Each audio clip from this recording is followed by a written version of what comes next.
believe that, but Yuki and Kagali were serious. It was hard to explain to someone who didn't already know, but that was the reality. Yeah. It's a little crazy to think of normally, but it takes someone like Rimuru to make it possible. The dungeon goes down 100 floors, after all, and it's guarded by Veldora at the bottom. Is that really true? Damrida questioned. Of course. I heard it from Veldora himself. That shut up Damrida pretty quickly. Kagali felt a little bad for him. But if you think about it, she said, it makes sense. Do you think this dungeon city might contain vital infrastructure for Tempest, for example, their technological development site? Ah, I see, replied Yuki. I can believe it. In fact, it makes good sense. There was no limit to what Rimuru would try. Yuki didn't even let it faze him any longer. If anything, it excited him. And while this was only a guess, he doubted he was wrong. If it was Rimuru, he concluded, it had to be true. What does this say about the war, then? That I really don't know. I always thought you couldn't take those guys with a normal approach, but handling a city defense like that? I'm sure it's gonna shock the Empire. Yuki had assumed that Rimuru wouldn't fight the final battle on his own turf, he'd never let his citizens become casualties. But what if he had a surefire method to ensure every single civilian was out of harm's way? If he did, the enemy would have to rewrite their entire strategy. Yeah, so maybe they're taking a wait-and-see approach with the lodging town, see if they wind up fighting there or not. Maybe they'll fight the real war around their capital. If the Empire forces miss the gate and pass right on by, there could be a surprise attack from the rear, kind of thing. And then the Western nations' army can pin them down from the front. They could send an advance team to examine and analyze the Empire's fighting power. Then, while the Western nations and the Empire are fighting a war of attrition, they can take their time crafting a response. What a terrifying approach to think of. He really is a demon lord. Once they understood Yuki's thoughts, Kagali, Damrida, and Misha all showed visible surprise. They knew conventional warfare wouldn't be enough to stop the demon Lord Rimuru, but they hadn't thought this far. Just imagining having to fight him gave them all headaches. It'd just be too hard, and now, the fight between Rimuru and the Empire was starting to sound like a lot of fun to watch. So Yuki, what's your next move? Misha was waiting for the right time to ask. She and her cohorts knew Yuki took on the Demon Lord guy and lost. They remained loyal to him anyway, but they still weren't sure what exactly was on his mind. The Cerberus trio was fine with the Empire giving Rimuru and his friends a hard time, but no matter what, they wanted to avoid playing a role in that. Yuki promised Guy that he wouldn't seriously support the Empire, but if he was a commander now, there was every concern he'd get caught in his own trap. For Cerberus, having an Imperial commander on their side was extremely attractive, but it also came with the danger of getting involved in military affairs. That was an eat-or-be-eaten world, one wrong move and they'd face annihilation. Those were the motives behind Misha's question, and Yuki was fully aware of them. You don't have to worry. If Rimuru holds out for me, that suits all of us just fine. I mean, if we want to make our ideals a reality, the Empire gets in the way of that, don't they? I want to send them to their ruin someday, and not just because Guy told me to. And now that I'm a commander, I get to control the timing. Just think of it like that. Now that Yuki was one of the Empire's 3 top commanders, he knew all about their internal operations. Getting an inside view of their military strategy even let him read into the common ground he shared with them. Naturally then, when they went on the move, he'd be able to predict the size of their forces, as well as when defenses in Imperial territory would be the lightest. If the Western nations put up a tough fight, the Empire would have to deploy that much more firepower against them. Then, no matter how stout their defenses, Yuki was sure he'd find an opening. And we'll hit them where they're open, Yuki said, smacking the table for effect. Kagali smiled, still standing up straight, while Damrida and the others grew excited in their seats. Are you suggesting a coup? Damrida asked. Ah, I love it, Misha gushed. Now that's the Sir Yuki I know. Heh. Sounds like a lot of fun. Empire, Demon Lord, I'll crush 'em all. Viga was a little too excited, maybe, but Yuki decided not to worry about it as he got back to the point. Well, that's my final goal anyway. Part of my promise with Guy was to stir up trouble with the Empire, too, and I gotta live up to my end of it. I'm gonna mess around with the West, too, but I don't think anyone's gonna complain about that, so. He smiled warmly. Guy hadn't warned him against that, so Yuki was free to do what he liked. Are you talking about having the Empire fight the Western nations, then taking the Empire's head in the meantime? Damrida inquired. Vicious as always, huh? Said Misha. Oh, not really, Yuki answered. I think it's a plan pretty much anyone could come up with. They would, maybe, but few would actually go through with it. Or maybe they'd try but not be powerful and talented enough to make it happen. Yuki was the exception. Lord Ghidorah gave me a lot of information, too. That old man loves anything novel, and he's got a flexible mind, but for some reason, he just hates the Western nations. Like, to an obsessive level. It's a lot of the reason why he's developed all these weapons and contributed them to the Empire. Ah yes, that's a famous story, said Damrida. Even I was aware of that. Right? 'Cause if he's looking for things that could crush the Empire's ambitions, you'd think he'd see the Demon Lord Rimuru as that. I'm sure it'll dawn on him once he starts messing with the guy. And then what will happen?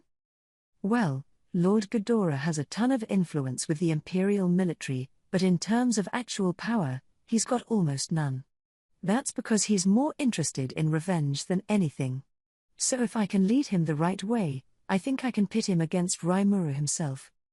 At the same time, thought Yuki, he'd like to have Ghidorah poke around for information about the dungeon. This is your way to hassle Rimuru and weaken the Empire at the same time? You got it. Yuki briskly nodded at Damrida. He wasn't going to touch Rimuru, but if someone else wanted to challenge him, they were perfectly welcome, hence all his conniving plans.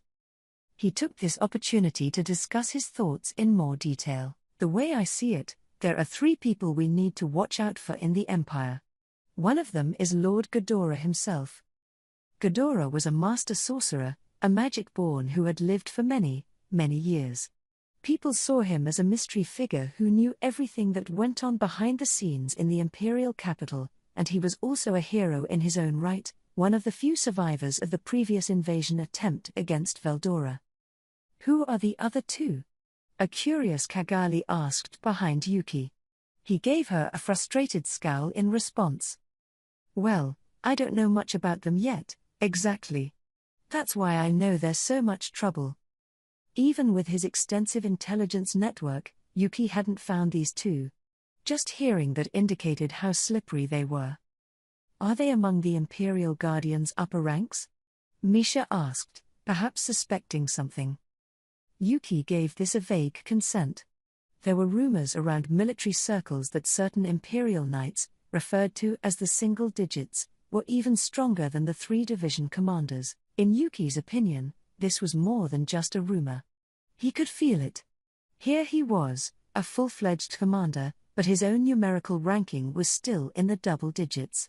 He could try challenging someone higher up to a ranking duel, but he'd have to figure out who to challenge first.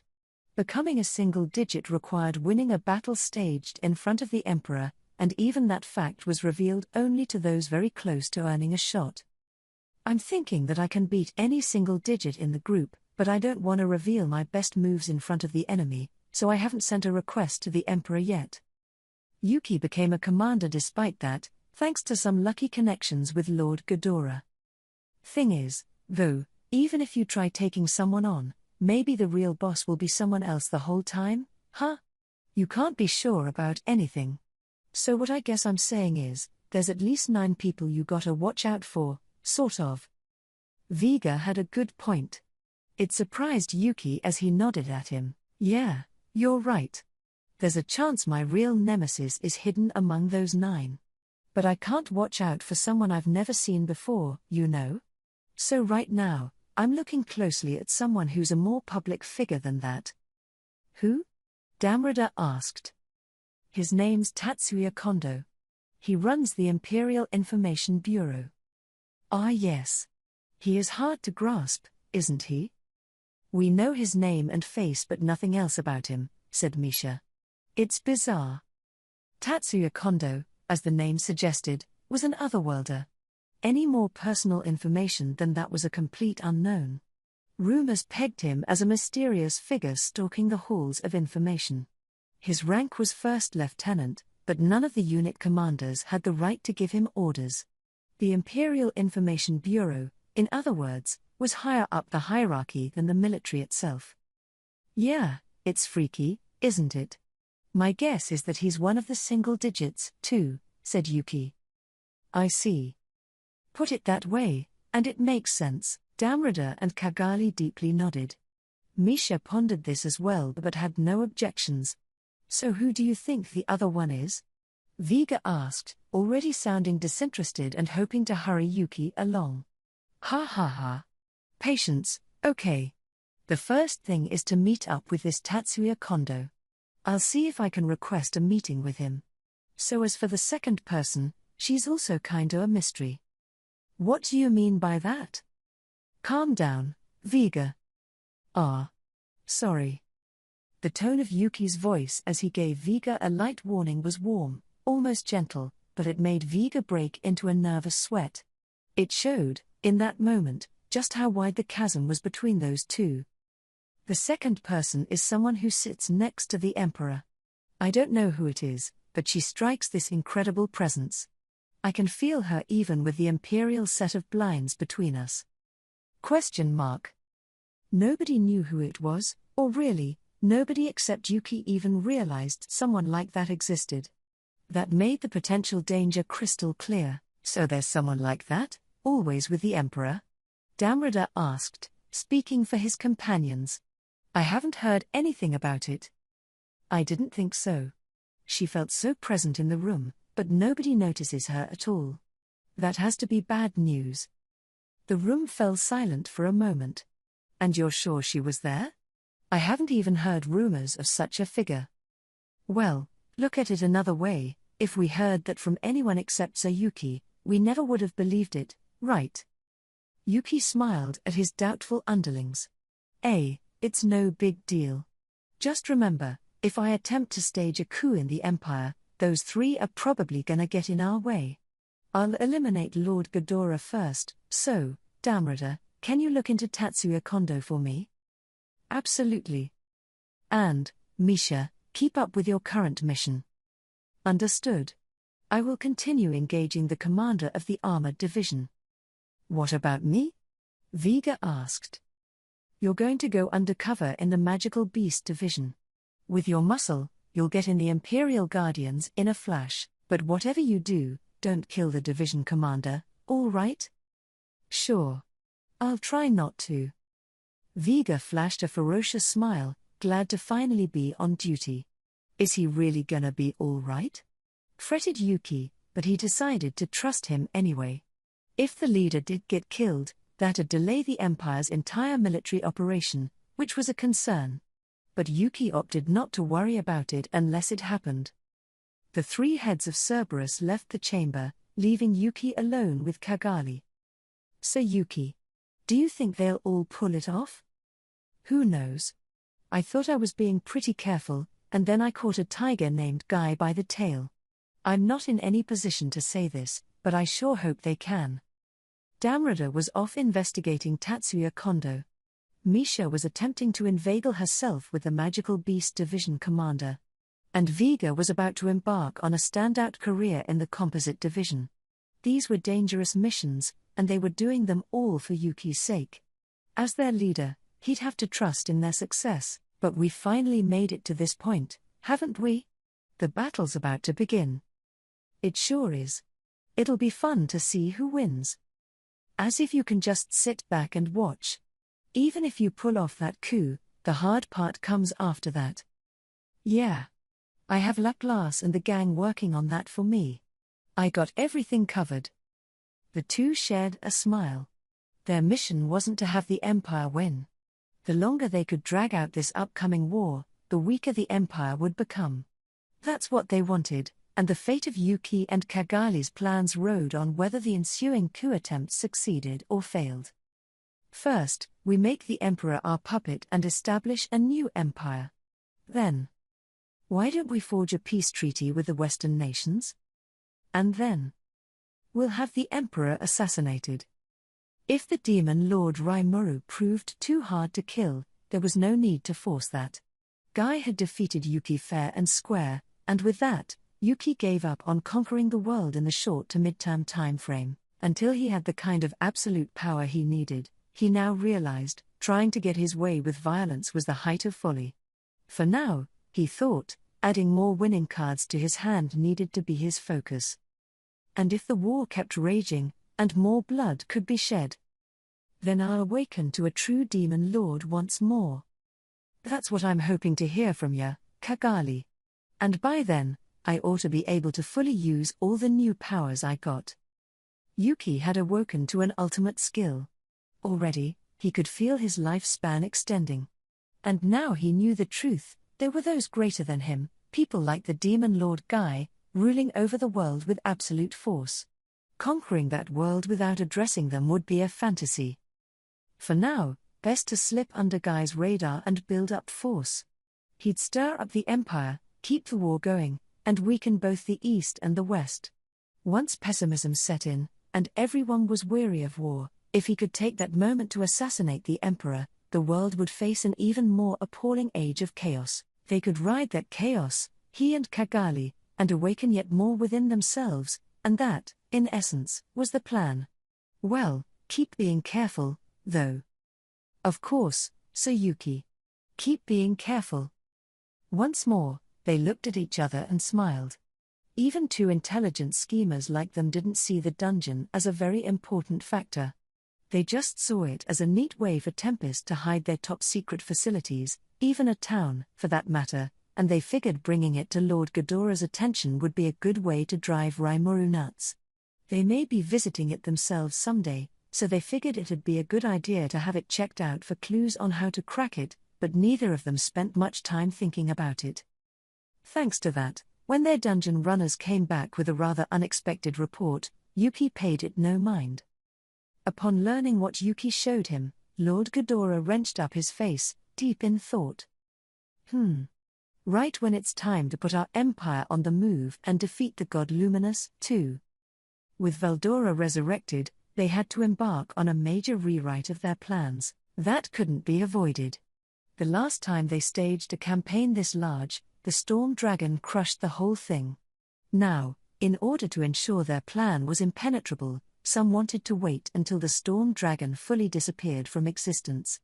Some wanted to tame him with the power of the new weapons they successfully developed. Others wished to point their armies around the Forest of Jura to avoid riling the Storm Dragon. Opinions were split evenly among the three factions, delaying the Empire's movements, and thanks to that, they went and let the Storm Dragon revive itself. This greatly angered the Warhawks in the Tame the Storm Dragon faction, but the more mainstream minds in the other two groups didn't give them room to speak. If those new weapons didn't work, after all, their hopes were dashed a second time. In Ghidorah's mind, the Storm Dragon didn't really matter. His mission, the reason he kept living, was to eradicate Luminism from the West and take revenge against the 7 Days clergy who killed his best friend. A newspaper he ordered from the West contained an article outlining the 7 Days clergy's evil deeds, under the headline The Hero's Decline. He also knew, at the same time, about reports that the 7 Days clergy were slain. But Ghidorah refused to accept this at face value. At the very least, he was sure Gren, the Sunday priest, was alive and lurking in the muck somewhere. Over the past few months, information from the West had grown garbled and entangled, and it was hard to investigate much of it. Thanks to that, he had no way to confirm it, but there were rumors that the Rotsos had been toppled as well. But it's all rumors. I'm sure Gren was what ultimately became of that one hero. He may have been old, but he was no adversary to sniff at. What's more, while the council seemed to be on sure footing, Ghidorah had confirmed some serious goings-on behind the scenes. Nothing he heard, however, indicated that the Western Holy Church had weakened at all. That was proof positive, in Ghidorah's eyes, that Gren was alive. It'd be so easy to ignore the storm dragon and just invade the West, but no. Ghidorah's thoughts were along those lines, but even he knew how difficult that would be. So the storm dragon is teaming up with the demon lord? It would be sheer stupidity to position an army against a monster like that, living outside any sort of reasoned magic. I helped construct the theories behind our new weapon, and it should be possible to stop him in his tracks, at least, but destroy him? That's another story. And forget about ever taming him. As a survivor of the Empire's last campaign, he had personal insight into the threat Veldora posed. The experience taught him that the war hawks were being far too rash. Those fools completely fail to understand how hard it is to rule over a spiritual life form with a spirit of your own. It wasn't impossible. They had conducted experiments on demons along those lines, and some of the results had been encouraging. Ghidorah knew that well enough. He came up with the theory for the work, so of course he would, but based on their verified results, he concluded that Veldora was strictly off-limits. He had submitted a report to the Emperor along those lines, but sadly, he was shut down. If someone wants to try it, he was told, let them. Regardless, the problem now was Rimuru, a demon lord who built a nation and unified the forest of Jura at an astonishing pace.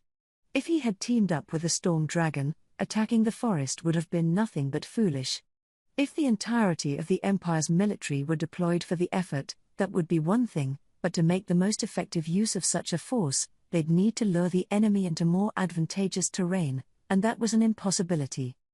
What, then, if they must fight the enemy on their own turf? The dungeon, eh? And they might be developing otherworld weapons as well? We must investigate this. If we could defeat Veldora and Rimuru while losing less than, say, a third of our force, I'd call it a fine job. Otherwise, we have no chance of winning against the Western nations. At the end of it, the words were mostly directed at Ghidorah himself. But he was making a mistake. He thought that Luminism, and the Western nations supporting it, would be where they'd make their stand, not Tempest. And whether he picked up on this error in judgment would be key to deciding his fate, going forward. Following Yuki's orders, 3 people were put on assignment, selected for their spots in the composite division and having an acquaintance with Lord Ghidorah. They would all be meeting today, and Yuki had invited Ghidorah to his personal chamber for the occasion. The first was Shinji Tonomura, formerly a college student in Japan who spent most of his days holed up in a university research lab. He still retained his beloved white lab coat, which had become his trademark here. The second was Mark Lauren, a muscular, brown-haired man in his mid-20s. He was the oldest of the trio, a buff bodybuilder type who'd go around in a tank top and jeans even in winter.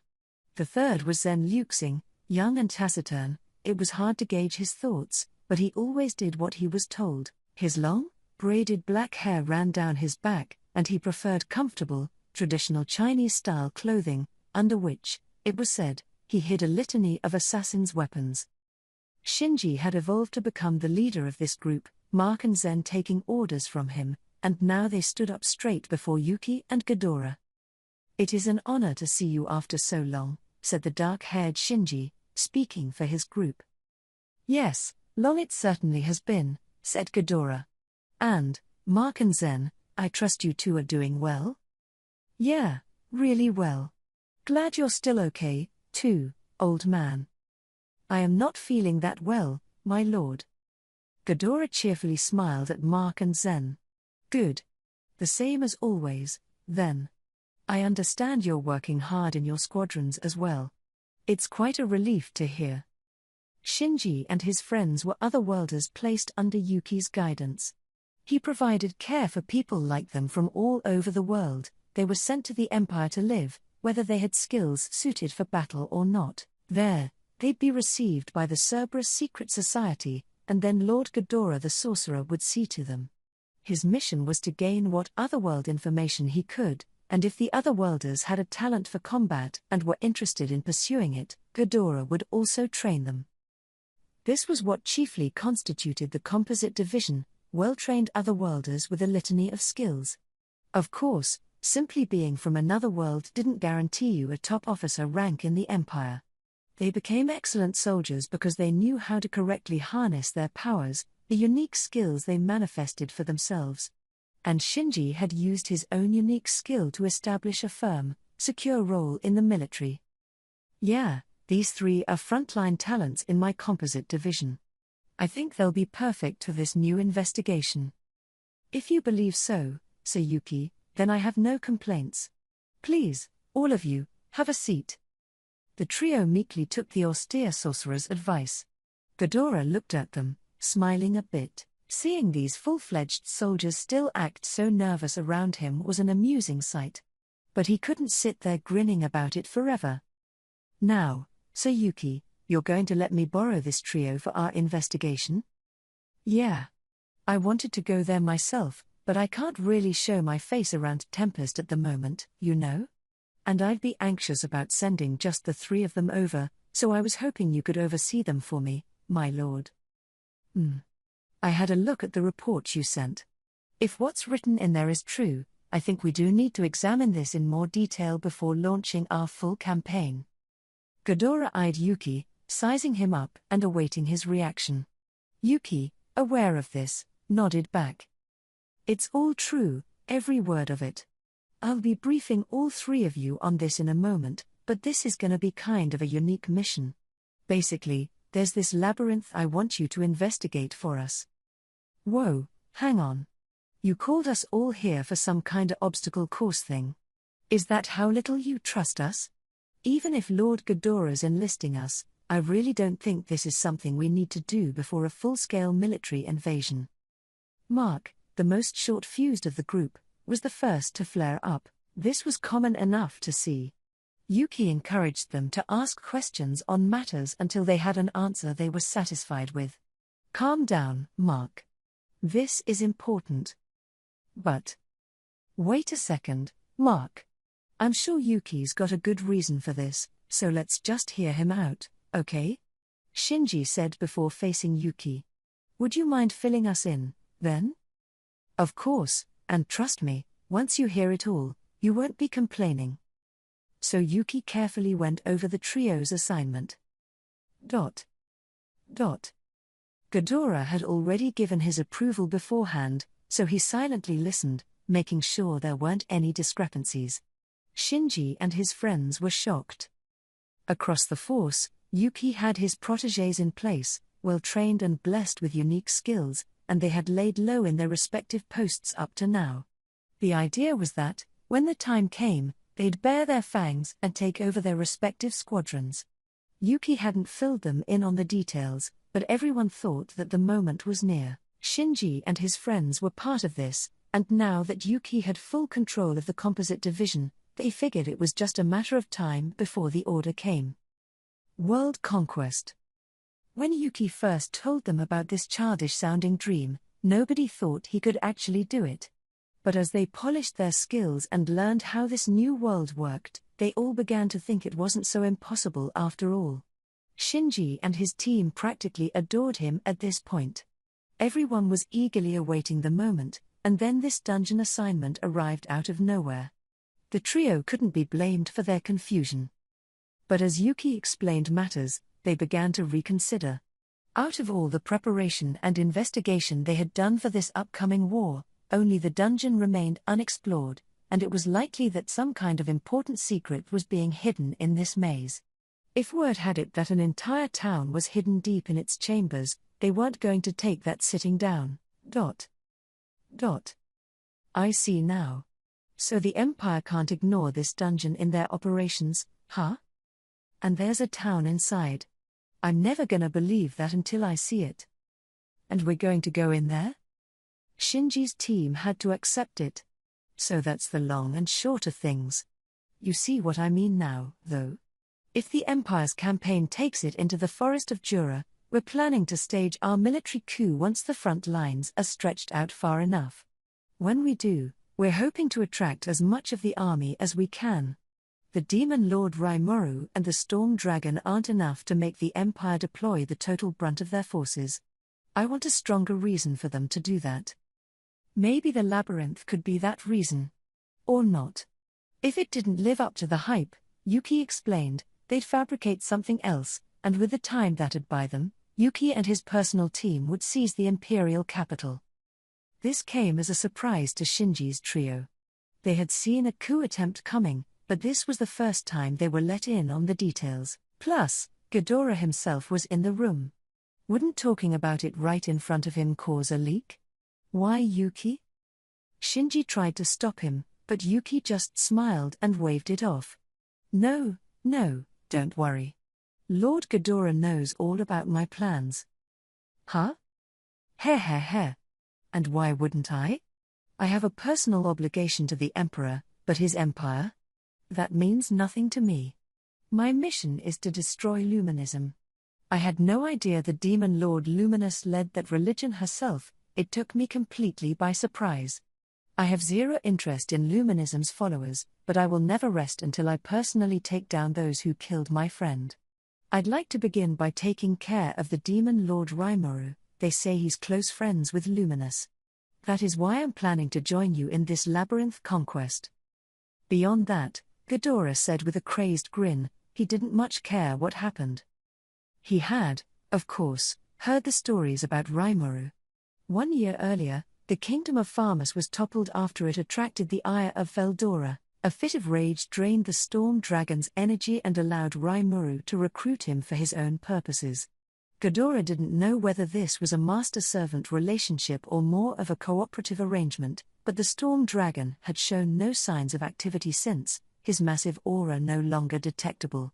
To Ghidorah, the rumors seemed plausible to some extent. There were also moves being made among the other demon lords. Several had dropped out of the 10 great demon lords, the remainder regrouping into the so-called octagram. They had notified human society of this, and Ghidorah was positive the demon lord Rimuru played a major role. After all, Rimuru joined their ranks just as Clayman, one of the former 10 great demon lords, disappeared. It proved that, in the end, Rimuru was simply more powerful than him. Clayman was a crafty demon lord, one you underestimated at your own peril, but Rimuru as a demon lord was an even greater threat. What's more, Rimuru had opened up diplomatic relations with humanity, strengthening his influence within the Council of the West. Ghidorah couldn't say what the Western nations thought about this, but he knew that riling Rimuru would be a very dangerous act. But something else was also on his mind. Farmus, he knew, sent an army of some 20,000 soldiers to attack Tempest, and only 3 of them survived. One had since been killed, so that left no one but the former king and Rosin, his ex-apprentice. I will need to question Rosin about this, Ghidorah thought, making a mental note.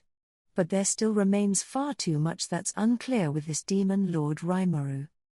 Ghidorah wasn't about to let his guard down. Farmus's forces were wiped out by the storm dragon, the reports said, but there was no physical evidence backing this up. That, in itself, was unnerving. In normal wars, a warring faction would generally be considered to fail its objective if it lost 30% of its personnel. That'd be the point a commander would issue a surrender, but there was no record Farmus ever attempted one. One could interpret this as the storm dragon refusing to take prisoners, but Ghidorah saw that as unlikely. He was a survivor from their past campaign, after all, and he knew Veldorah's personality well. As a fighter, he was, in a word, imprecise. He wasn't the type to pursue fleeing foot soldiers, he'd cause huge amounts of damage, but it'd all happen in one big wave with no follow-up. Considering this fighting style, a force of 20,000 being 99.9999% annihilated was a bit too much to swallow. So did Rimuru do something? Based on what Ghidorah knew about his personality, that seemed unlikely, too. In his mind, this was one demon lord who spared the lives of those who gave in to him. This, on the other hand, was a massacre. I suppose Veldora really did do them all in, then, before they had a chance to surrender. It was honestly a terrifying thought. The exact reason why a full frontal conflict had to be avoided, and he had a plan for that. Rimuru was another worry for him, but he was about to investigate him, and they could work out a response after that. That was enough to reassure Ghidorah for now. He had no personal vendetta against Rimuru, but if he was working in tandem with Luminous, he was an enemy. He had to be defeated, though Ghidorah had no intention of reckless attempts on his life. Ghidorah had spent many years honing his plan, and now he'd move the Empire toward invading the Western nations. They were one step away from all that. He couldn't afford to rush this part and send everything crashing down. He was careful, very careful, with every move he made. Ghidorah and Yuki shared the same interests, and after conversing about them, they agreed to work in tandem, sharing information with each other and becoming comrades in arms.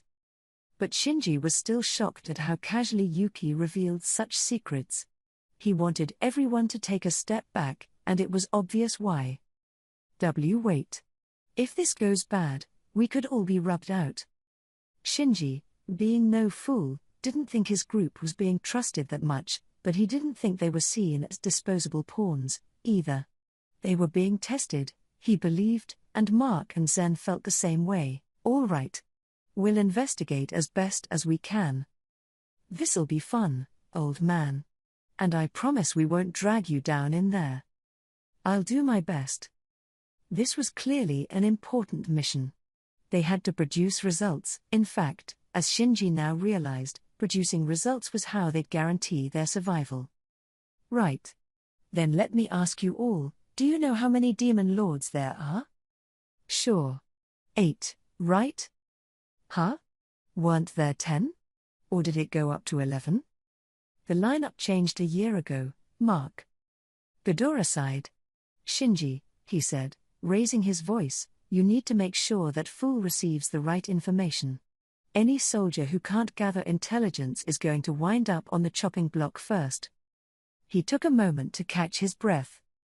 There are 8 demon lords in an arrangement known as the octagram. They style themselves as akin to 8 stars in the sky, and with at least some of them, it's not far from reality. I bring this up because your target here is Rimuru, the so-called newbie of this octagram. You must never let your guard down around him. Furthermore, there is another demon among this group known as the Labyrinth Master. What do you make of that? The trio nervously gulped. Even Yuki looked at Ghidorah, surprised. Are they involved? Shinji carefully asked, with the labyrinth we're exploring. Ghidorah nodded gravely, then handed them a book. It spoke of a labyrinth, a safe haven for spirits, located in the Republic of Gracia to the west. The stories told of a vast maze under the ground or in the sky, but this was correct and incorrect in equal measure. What this book revealed was that this haven was home to more than spirits. It also housed a queen who had transformed her body from a spiritual form to that of a fairy. That fairy queen is Ramirez the Labyrinth Master, one of the oldest demon lords. The facts hit Ghidorah's audience like a ton of bricks. But he wasn't done yet. The door to this labyrinth of hers was located in Nature Park, but now it has vanished. I investigated this myself, so there is no doubting it. Based on what I was told, it disappeared at around the same time Rimuru declared himself a demon lord. Soon after, his nation revealed their own dungeon. Well, chimed in Yuki, that pretty much settles it, huh? I was wondering how they built a labyrinth like that, but now I'm positive the demon lord Ramirez created it. She and Rimuru must be allies. Yuki was sure of it, and he gave a bracing smile. No one on Shinji's side had the words to deny it, and that brought them all down. Now it felt like this mission just became far more difficult. I'll be counting on you, said Ghidorah. Make sure to stay on your guard, okay? Yuki reminded the trio. Then, after another warning about the terrifying craftiness of the demon lord Rimuru, the 3 of them left. The day after this meeting, Yuki's secretary, Kagali, guided Shinji and his friends to the outskirts of Tempest. 10 days after that, Ghidorah set off by himself to another destination. After seeing Yuki admonish the 3 of them, he figured he'd let them handle the mission solo to start with. He didn't think Yuki really saw them as disposable, it was just a little tough talk to put them in the right mindset. So Yuki's not exactly an honest man, either. He thinks he's so talented, and he expects the same from everyone else. That much was clear to Ghidorah, and it was true for himself personally as well. Ghidorah had no intention of sending his apprentices out to be killed. If they got in trouble, he could reach out to them. But he never actually voiced this. Instead, he just silently menaced those around him, making people think he was a scary old man. But Ghidorah was blissfully unaware of all this as he headed for the former kingdom of Farmus. He had recalled an old apprentice of his, and he decided to call on him to gather information about Rimuru. Flying over to the old Farmus capital of Maris, he promptly headed for the palace. Rozen, working in his office, practically shot out of his chair when he found out. Long before Ghidorah even reached the palace, he picked up on the nearby presence of his great master, a man he thought died long ago. "I can't believe he's alive," he muttered, and as he did, he realized this was going to be trouble. Even if he didn't know Ghidorah's intentions, Rozen knew Ghidorah had come here to see him, and it clearly wasn't just to rekindle an old friendship. And there was another problem: the Farmanus palace guards didn't know Ghidorah. If something wasn't done, he'd doubtlessly start a scuffle at the palace gates and kill anyone who defied him. And should Rozen himself ever get on Ghidorah's bad side? No, no, no. If that ever happened, I could never hold back Sir Ghidorah myself. Quickly reaching that conclusion, Rozen sprang into action, making a magical call to one of his new apprentices. "You can hear me, can't you? TCH. Don't pull me out of nowhere like this. You must have noticed what's going on, too." "Yeah. Grigori hasn't yet, but I felt this foreign presence out of nowhere. It's gonna reach the palace gate, you know." "Well, if you know all that, join me at the gate now." "All right. I owe you one, after all." Rozen had recently taken on 2 new apprentices, Sare and Grigori, former battle sages and part of the master rooks assigned to the papacy in the Holy Empire of Lubelius. He came to know the 2 men as he went around the country on inspection runs. They had committed mistakes that made them no longer welcome in the papacy, so he picked them up as new disciples. This wasn't because they particularly hit it off. Rozen just had a lot of sympathy for them, especially Sare, who had to admit his epic defeat to newspaper reporters from around the world. It was Diablo who handed him that defeat, and to Rozen, that struck too close to home. Sare could be a hothead, but he still accepted Rozen as his master. Grigori, for his part, had spells where he'd be struck by terror about something, but over time, his natural fearlessness was coming back. In terms of pure strength, they were attractive talents, so Rozen planned to train them as behind-the-scenes agents in the future. Handling potentially dangerous incidents like this was part of that training. Me, Sare, and Grigori. If I can have Sir Gruasith join us, that should be enough to handle Ghidorah. Regular infantry would be useless against such a uniquely powerful sorcerer. The kingdom of Farmanus lacked champion-class talents at the moment, a major weakness. Chief Fulgon of the former Farmus Knight Corps and his men were now a thing of the past, and Farmanus's major issue was finding people to replace them. Being reminded of this made Rozen grit his teeth over how late he was to react. By the time he reached the palace gate, Sare and Grigori were already there, and already in a stare-down with Ghidorah on the other side. "Hey, man, I don't know what brings you to this castle, but this is where we live, all right? You know we can't let strangers inside, okay?" "He's right, old man. Take it from us, you'll wanna be on your way for now. If you're here to see someone, ask a clerk, and you'll get a response in 2 or 3 days." The 2 of them were rather polite, by their standards, as they blocked Ghidorah's way. The sight made Rozen feel like years were being taken off his life. "Stop!" Rozen hollered. "Let that man through." "Huh? You don't want us to stop him?" said Sare. "What did you call us for, then?" Grigori demanded. They didn't appreciate the order much, but Rozen didn't care. "How nice to see you again, Sir Ghidorah. I'm afraid I was unaware you were still alive. I apologize, I was not worthy enough to call upon you earlier. He took a knee in front of Ghidorah as he spoke reverently. Rosin had a motive for wanting to stay on good terms with Ghidorah. If push came to shove, he'd put everything he had in stopping him, but it didn't seem like it had come to that. It has indeed been quite a while, Rosin. You look different, but it seems it really is you, eh? Yes, sir. Unlike you, I have survived thanks to taking on a new body. No need to be so formal. I'm not chiding you. I've come here today because I need to ask you about some matters, and you, the beastman hiding over there, there's no need to be so wary of me. If I was hostile to any of you, I wouldn't have come here by myself. Ghidorah's words finally eased the tension. But Rosin and his apprentices didn't let their guard down, asking for time to set up a conference space before taking their leave.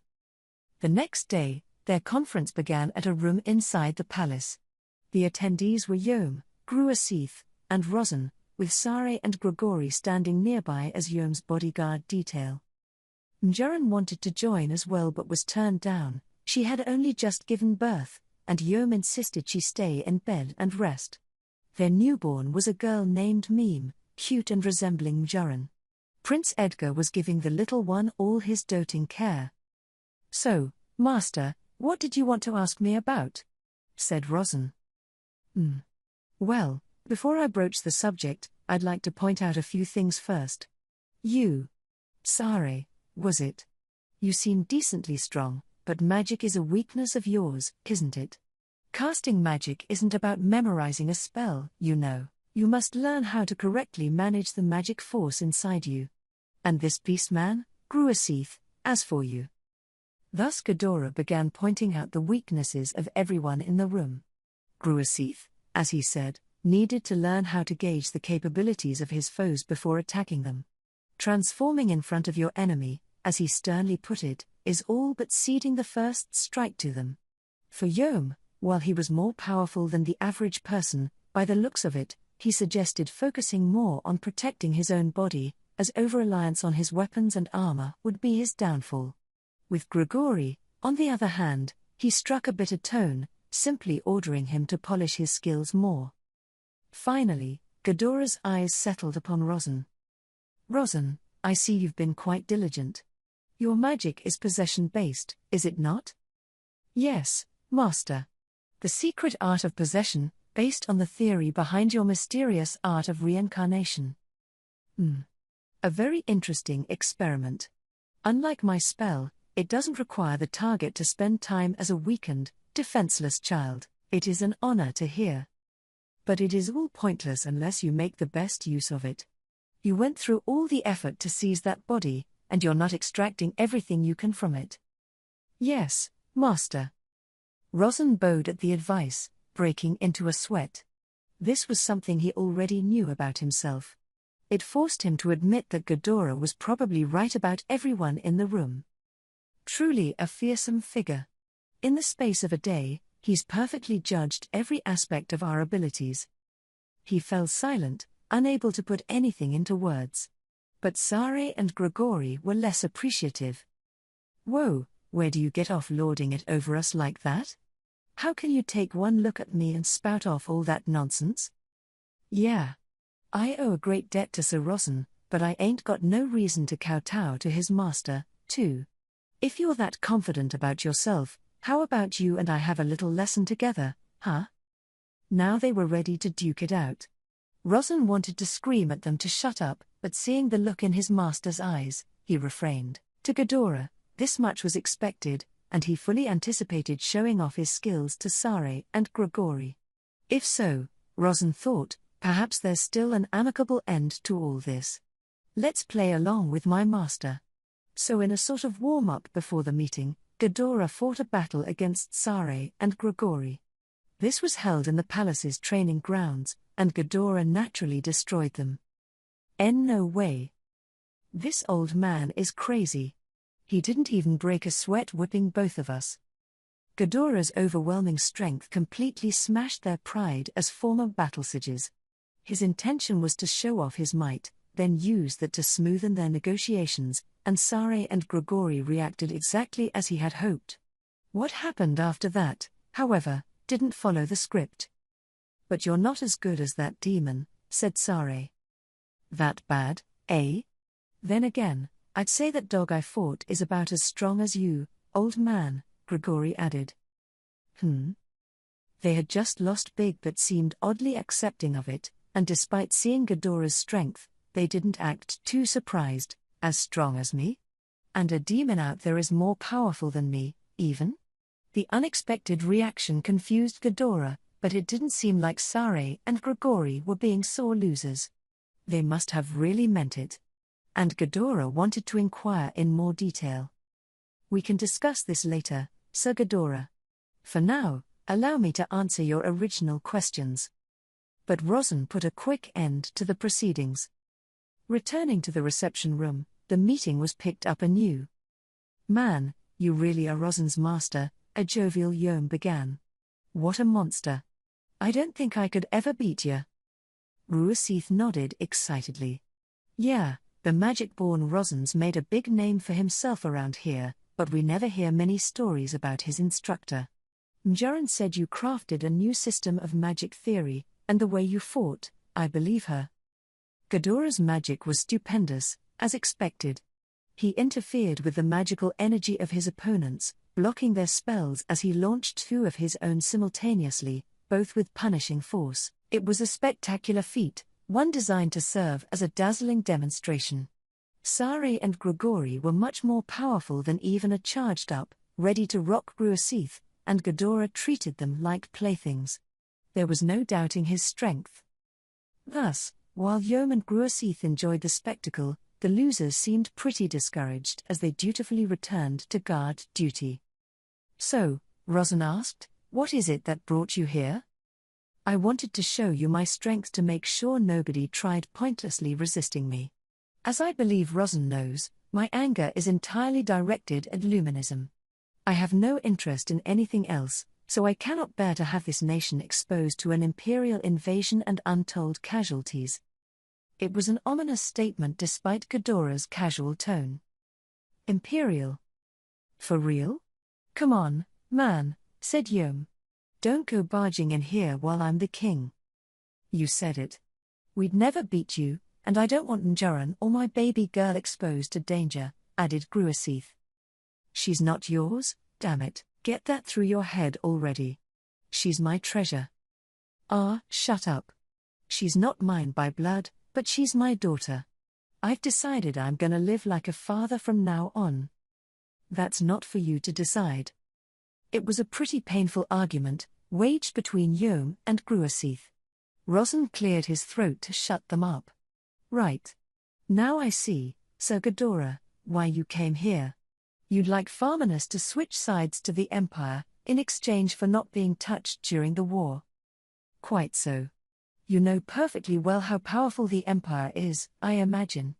I am part of that package, of course, and should Farminus join our forces, capturing Dworgen would be a simple job. That nation is extremely vulnerable to being starved out. Keep anything from entering or leaving, and they'll quickly throw in the towel.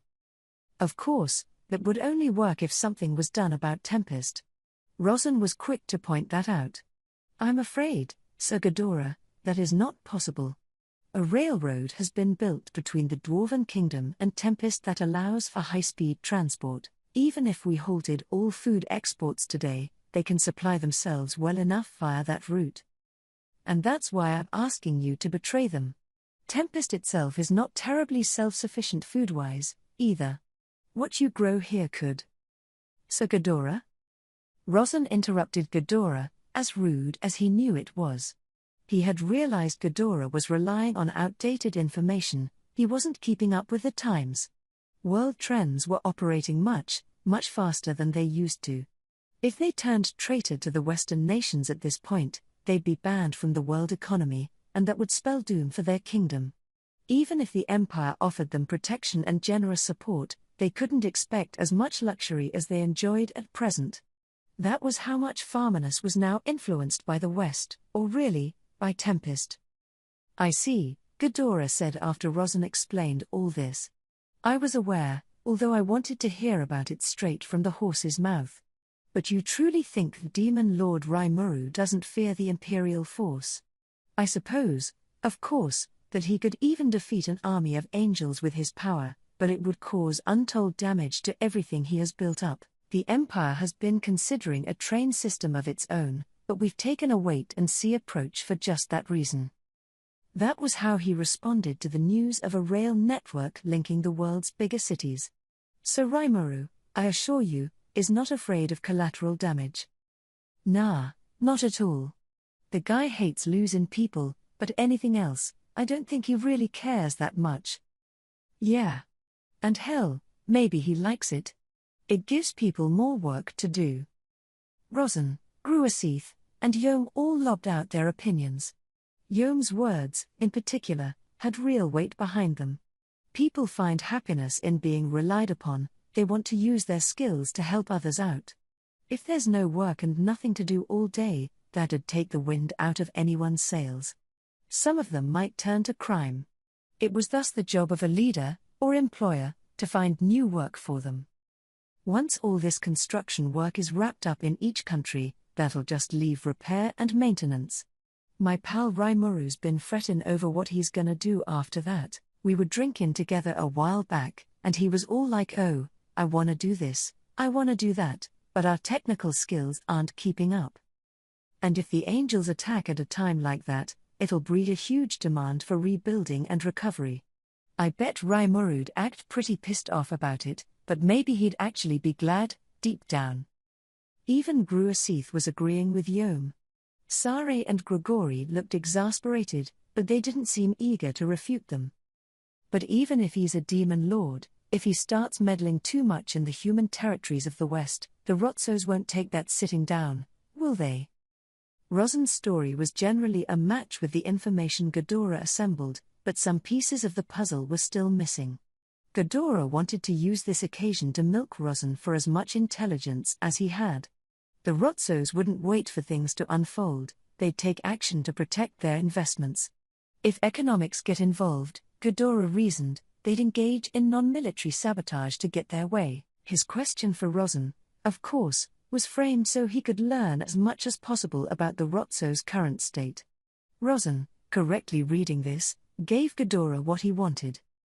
The Rotsos, my master, are finished. The kingdom of Doran is still going strong, and the survivors are gathered inside it, but they will never hold sway over the council at this point. The surrounding nations continue doing business only because Sir Rimuru allows it. King Doran has surrendered to him as well. As Rosin explained this, he decided to divulge the truth behind why the Farmers military lost so badly. That was the first revelation of the day that truly surprised Ghidorah. So the demon Lord Rimuru laid waste to the Farmers' army all by himself. And the Rotsos are no longer. But hold on one moment. If those are no mere rumors, then what of Granville Rotso? Granville the hero was, in Ghidorah's mind, the most powerful man in the world. He had been so careful in his campaign plans against the West because he knew he led the 7 Days clergy, but now Rosin claimed the Rotsos were gone. So the rumors that the 7 Days clergy were killed? They are also true, Master. The 7 Days clergy opposed Sir Rimuru, so they attempted to pit Hinata of the Crusaders against him. But the plot was discovered, and they were destroyed soon after. Now even Ghidorah was stunned into silence. Rosin had clearly stated that everyone in the 7 Days clergy was dead. Even Gren, the Sunday priest, met his doom at the hand of Cardinal Nicholas. It made Ghidorah realize just how feeble his intelligence network was. If Granville was dead, that lent credence to the reported fall of the Rotso family. If he had learned that sooner, Ghidorah thought, he could have greatly revised their plan for this campaign. And also, that little sneak. He knew it all along, and he never told me. Ghidorah recalled the face of Yuki as he bitterly intoned the words. Perhaps the young man thought telling him would damper his lust for revenge. If so, Ghidorah didn't like it one bit. By little sneak, are you referring to Yuki Kagurazuka? Asked Rosin. That man's taken advantage of us as well, so I think I understand how you feel. Being comforted by his apprentice put Ghidorah in a mood that was difficult to describe, half frustration, half embarrassment. And the way Rozen put it, Yuki was a thorn in Rimuru's side, too, although the Demon Lord chose to see how things unfolded before declaring Yuki his enemy. Damn you, Yuki! Hiding things from me yet again, are you? You know full well I'm here to destroy Luminism, and you give me nothing but the vaguest reports from the Western Holy Church. Is there something that would cause you trouble if I heard about it? Now Ghidorah realized he was being used, and there, in front of Rozen and the rest, he found himself unsure how their future would unfold. What a pickle this is! Now that I know all this, I really must reconsider our approach to this Rimuru. The Demon Lord Rimuru was a greater threat than Ghidorah pictured. What was the correct way to address this? Ghidorah had his friend betrayed and killed, he wouldn't stop his crusade against Luminism now. But now everybody in the 7 Days clergy, the most urgent target of his revenge, was already dead. Now there was no reason to advocate for the West's fall so passionately. Ghidorah and the Empire worked together because they had common goals, and if that was no longer on the table, Ghidorah had no real obligation to the Empire. No. There is still another. The god, the one at the top, the Demon Lord Luminous remains. His friends' belief in their god killed him. There was no way a Demon Lord borrowing the name of a deity could be allowed to stay alive. The realization made Ghidorah renew his drive to soldier on. Or it made him try to. Sir Ghidorah, forgive me if I am out of line, but I feel that stopping this campaign is your best choice. Ho? But the sight of Rozen looking concerned for him made Ghidorah doubt his resolve all over again. Even now, my master, I see myself as nothing more than your faithful servant. However, I have now devoted even more of my loyalties to another. And if you are going to wage war against his country, it will force me to become your enemy as well. You don't mean Rimuru? No. It is Sir Diablo, one of many serving him, who is my master now. This more than surprised Ghidorah a bit. Rozen was his apprentice, one he was quite proud of, and hearing him serve someone who himself served a demon lord was a hard pill to swallow. I hate to interject, Sare said without prompting, but I'm gonna take this opportunity to say something. Diablo's the guy, the demon who defeated me. The demon who was stronger than me? I have a hard time believing it, but if Rozen serves him now, I can't discount it as a lie. He still didn't think he'd lose, but Ghidorah made sure to keep the name Diablo in his mind. And let me tell you this as well, Sir Ghidorah, added Rozen. Sir Diablo is one of the old demons. I'd imagine so. If you lost to him, he'd have to be an ancient, maybe even a prehistoric, a rare breed indeed. If he was both that and a named creature, his powers could easily surpass a demon lord's. No, nothing of that level, said Rozen. He is far, far above that. He said he was a demon peer, Sare cut in. That's ridiculous, Ghidorah almost shouted. Demons could only evolve up to a set level, that was a hard rule, and as far as he knew, only one demon had ever defied it. This archdemon found a way to enhance himself up to demon peer, and it made him the most powerful, most villainous of all demon lords, Guy Crimson, the Lord of Darkness. Sir Ghidorah, the lifespan of my master, said Diablo, is not a matter up for debate. I trust you understand what I mean by that. Rozen's words seemed a planet away to Ghidorah. He couldn't believe it, he didn't want to believe it. A primal? He mumbled. Yes. The affirmation cruelly reached his ears. He tried to calm his heart as he discerned how truthful this was. There certainly seemed to be ample reason to doubt Rozen. If a primal demon had taken physical form anew, it wouldn't be strange at all to see one reborn as a demon peer. If Rozen was being truthful, it'd mean a massive rewrite of the Empire's campaign. Looking at Blanc, the original White, and the headaches he'd caused the Empire, there was no need to explain just how dreadful a threat this was. But, wait a moment. If a primal has acquired a physical body, why hasn't any tragedy ensued? Ghidorah had composed himself now. But even he knew the question wasn't important. Now hold on just 1 minute. Does it even matter whether Diablo's a primal? He's certainly taken Rosin as his disciple, that much is obvious, and that could very well mean he's at least a demon peer already. Then, hearing Yom and the others chat among themselves, he froze. Yeah, but isn't that Sir Diablo guy the butler to Rimuru or something like that? Like, when I went to the opening ceremony for our railroad earlier, I heard he didn't want to deal with Rimuru's personal stuff on his own any longer, so he scouted some friends and brought 'em on board. Oh yeah, I caught sight of one of 'em. Rimuru made her his special diplomatic envoy, so we met at the council. She's got this snow-white hair, these deep red eyes. Like, crazy hot. Ghidorah sank weakly into his seat. It can't be. Those are the exact physical traits of Blanc. It was looking more and more like the truth, but to Ghidorah, it was nothing but a nightmare. He looked at Rosin, currently sagely nodding to himself. This is all true? I would never lie to you, my master. Then Ghidorah realized something. Rosin and his cohorts were being truthful. And it was purely out of concern for Ghidorah's health that they urged him to stop this war. It's that bad? Ghidorah's question was greeted with silent nods across the room. And when he saw this, a new thought made the blood drain from his face. Shinji's group might already be out on the field. The Tempestian capital of Rimuru was teeming with people. It was a real metropolis now, experiencing a major boom, and even to otherworlders like Shinji and his friends, there was nothing rustic and unsophisticated about it. The capital in the province of Nazca wasn't so bad, but the surrounding towns still had a barnyard animal smell to them. Nothing so unpleasant here. It was an incredible surprise. I thought they razed this whole city and left nothing but a gate in place. Guess that was wrong, huh? Said Shinji. Mark and Zen responded in kind. I doubt it, man.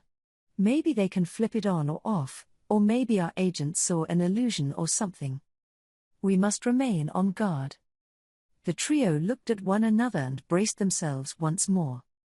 They had been transported here via the elemental magic warp portal by Cagali, who had visited Tempest before. She left before very long, but they were due to meet Ghidorah here later, so his magic would drive their return trip. Until then, they were ordered to investigate as much as they could without exposing themselves to danger, and Shinji's band, being no fools, intended to stick to that. Miss Cagali sure was pretty, huh? Whoa, Shinji, you wanna get dumped? Dumped? I'd need a girlfriend first. It'd make for a more exciting life if I had one, but... Huh? Forget it, Mark. He's too slow on the uptake. Mark and Zen shrugged at the whining Shinji. As they continued entertaining each other, they reached the town entrance and underwent the entry inspection. They had free guild ID cards provided by Yuki, so the process went surprisingly fast, a basic rundown, and they were on their way. So they procured an inn, then started touring around town on their intelligence-gathering mission. It was all quite a surprise. As otherworlders, they enjoyed great physical strength and generally good treatment wherever they went. This, however, didn't mean they did whatever they wanted, the way the demon lord Rimuru did, and they probably couldn't anyway. Yuki had worked hard to improve their diets and living environments in general, and that was starting to trickle down across the empire, but this city was well beyond that point. Shinji knew a fair bit about this already, so he was more amazed than surprised. There was takoyaki, okonomiyaki, yakisoba, even desserts like crepes and cakes. They also found places offering incredibly high-end meals, making them wonder how they ever tracked down the ingredients. From street stalls and cafes to restaurants and fine dining, Tempest had it all. Everyone seemed so passionate about their food, and so much of it recreated the tastes and aromas of their old world. The locals must have been flummoxed at first, but now they were used to all the variety. Shinji, for his part, cried literal tears of joy when he saw the curry rice on offer at one eatery. Even the bathrooms were first-rate. And therein was nice and comfy, too, complete with an open-air bath, added as entertainment for the masses. "Hey, you guys mind if I live here?" said Mark. "Like, how about we just don't go back to the Empire?" "Whoa. My bad. I'm just kidding. Don't get so angry, Shinji." "I'm not angry, I'm just, seriously ready to consider it and stuff. I want to live here, too." They all exchanged glances, then sighs. Until now, they thought the Empire was the world, running at the bleeding edge of civilization. Now that they knew about Tempest, they realized how wrong they were. The town was alive with energy, there was tons of good stuff to eat. It was comfortable to live in, it seemed like a hub for entertainment and civilization, and new games and diversions were being invented every day. These games were all very familiar from their original world, and after the harsh environment they had been living in, such pleasures left the trio feeling nostalgic. The Empire had culture and entertainment of its own, but that was strictly for the nobility. It wasn't as free as this town, and it wasn't priced low enough for common people. Meanwhile, look at this place. No, we really can't. Yeah. I'm sure Yuki would be pissed, and I'd be scared of Lord Ghidorah, too. There's about to be a war, besides. Desertion's punishable by firing squad. They were right, war was fast approaching. This town was a clear target, incapable of avoiding the storm of battle. The three knew all about the Empire's military might, and thus it hardly seemed worth the time to consider Tempest's chances against their enemy. So without anything else to do, Shinji and his friends gave up on the idea, and then, following their orders to the letter, they began challenging the labyrinth. You know, Shinji began, they said the hero Masayuki just beat floor 50, but this is actually pretty damn easy, huh? Ha, Mark laughed. Of course it is. Remember what Yuki told us? He said Masayuki wasn't actually anything that special. But you can't play down his skill, Zen pointed out. Yeah, all the more reason he was super careful, I bet.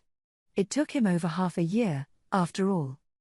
This lively chat between Shinji and his pals took place as they advanced through floor 40. They began their journey through the dungeon on high alert for anything in their way, but the intensity was starting to wear off, it was just too easy. Before going in, they gathered as much intel as they could to avoid needless danger, but as the trio saw it, this was like a game packed with tons and tons of side quests and bonus content.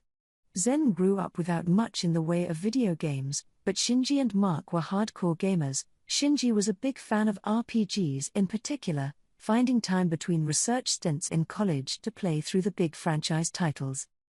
Pooling their knowledge, the trio concluded that this dungeon was a huge joke. Whichever sadistic maniac designed it was clearly out to destroy the challengers, but if you were familiar with video game tropes, a lot about it was familiar. This held especially true in one way: Zen Luxing was gifted at detecting traps, and with his advice, they could find them all with surprising accuracy. And in this labyrinth, if you could deal with the traps, the monsters just weren't all that strong. I bet a lot of challengers had trouble getting far, and this just because it's too new, nobody's got the right knowledge for it. Yeah. I called it an obstacle course earlier, but that still sounds pretty right to me. Once you understand how the creator's twisted, evil mind works, it's actually pretty doable. And we don't die, either. They found out about the resurrection bracelet in their prior research. The admission desk even gave them one for free. With it on, if you died in the dungeon, you'd be walked back to the front door safe and sound. When they heard about this, Shinji's team exchanged quizzical stares. It was really hard to figure out how to take this. Here was this dead serious world they lived in, and now someone had created this wacky comedy world inside it.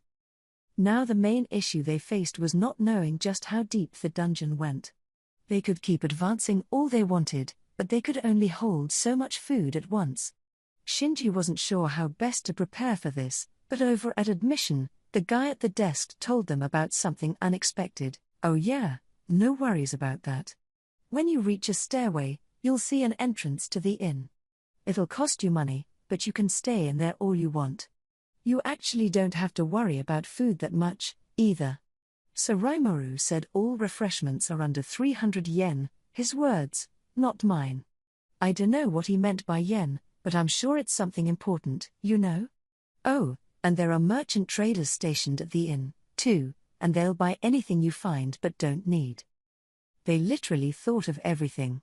Shinji cared a lot more about buying actual food than just light refreshments, but he didn't want to shout that out and be accused of insulting the leader of Tempest, so he kept that frustration to himself. It had now been a week since they began navigating the labyrinth.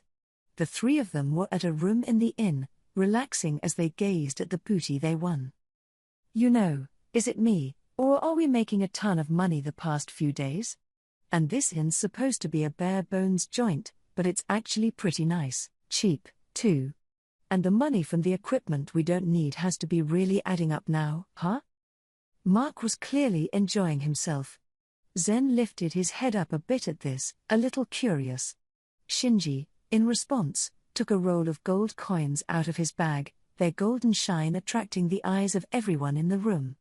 This wasn't just the money they earned for selling items from monsters and chests. Between that and the reward money for bounty hunts and the like, they had obtained several dozen gold coins and even one stellar. It was a laughably high pay scale. Yeah, we've saved up quite a bit. And from what I've heard since, not even the frontline dungeon runners have made it past floor 50 yet. Only Masayuki's party has reached that point, so that makes us number 2. Even Masayuki and his team were reportedly stalled at floor 60 right then, and everyone else was getting blocked by the boss monster on floor 40. Thanks to that, Shinji's party had won the Dungeon Party of the Month award. Oh yeah, that's where that Tempest Serpent is, right? He was pretty strong, but still, you know, nothing we couldn't handle.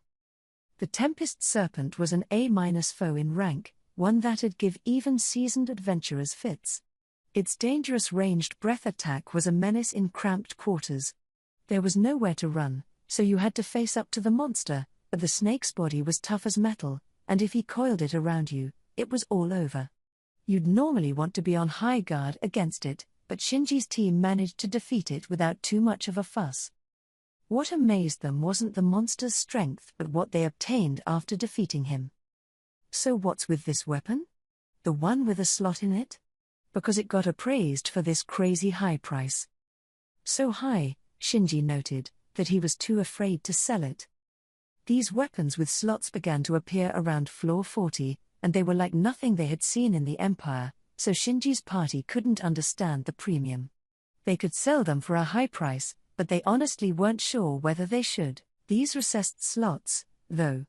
My appraisal magic didn't turn up anything. Maybe we better keep 'em until Lord Ghidorah shows up. Yeah, we didn't find any until floor 40, so. Right, yeah. We've only seen them in boss chambers and as drops from the stronger monsters around floor 50. You know, though, we saw them around town, too, didn't we? They were pretty rare, but they're circulating. People say there's a tiny chance you'll find them in chests from floor 30 on. Yeah. And it's clearly a good make, but is it really worth those prices? Is there some secret to them? I'd guess so. The merchants don't tell us anything, either. They just kinda smile at us. That is so suspicious. We better not pull the trigger until the old man shows up. But hey, look at this thing. Mark picked up his Minos Bardiche pole axe and showed it off to his friends. It gleamed a beautiful silver, an exquisite showpiece made of mithril. This put it in the realm of unique weapons. They'd picked it up from a treasure chest guarded by the floor 50 guardian. This is a unique, you know. You don't even see these in the Empire too much. He must have liked it a lot. His companions wondered if he'd start hugging the pole axe and bringing it to bed with him. But it was a nice piece. Becoming an Imperial Guardian granted you access to a set of Legend-class gear, but any officers and enlistees below that got normal, sturdy, non-magical equipment. Unique gear was hard to find even for career officers, so Mark could be excused for his excitement. Yeah, Yuki told me the Empire mass produces its weapons, so. And we hardly even get to see it, but supposedly the Legend class gear is all identical. Is that even possible? Zen was asking Shinji, in essence, whether it was possible to manufacture Legend gear on any kind of scale. Logically, it was said to be unthinkable. That's kinda jumping the gun, isn't it, Shinji? Just because it all looks the same doesn't mean there's a factory or something.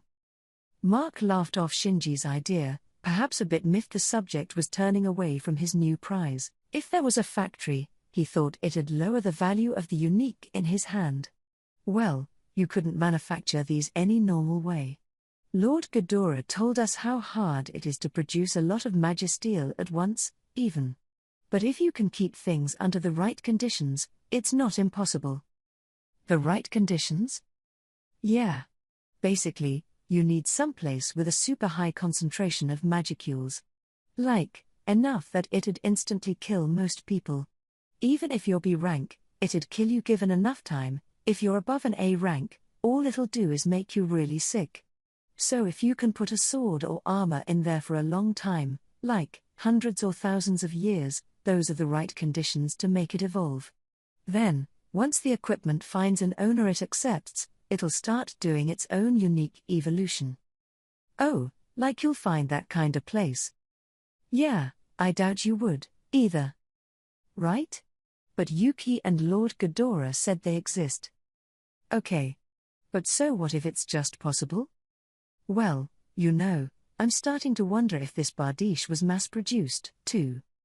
No way, you wouldn't think, would you? But there's a slot in this axe.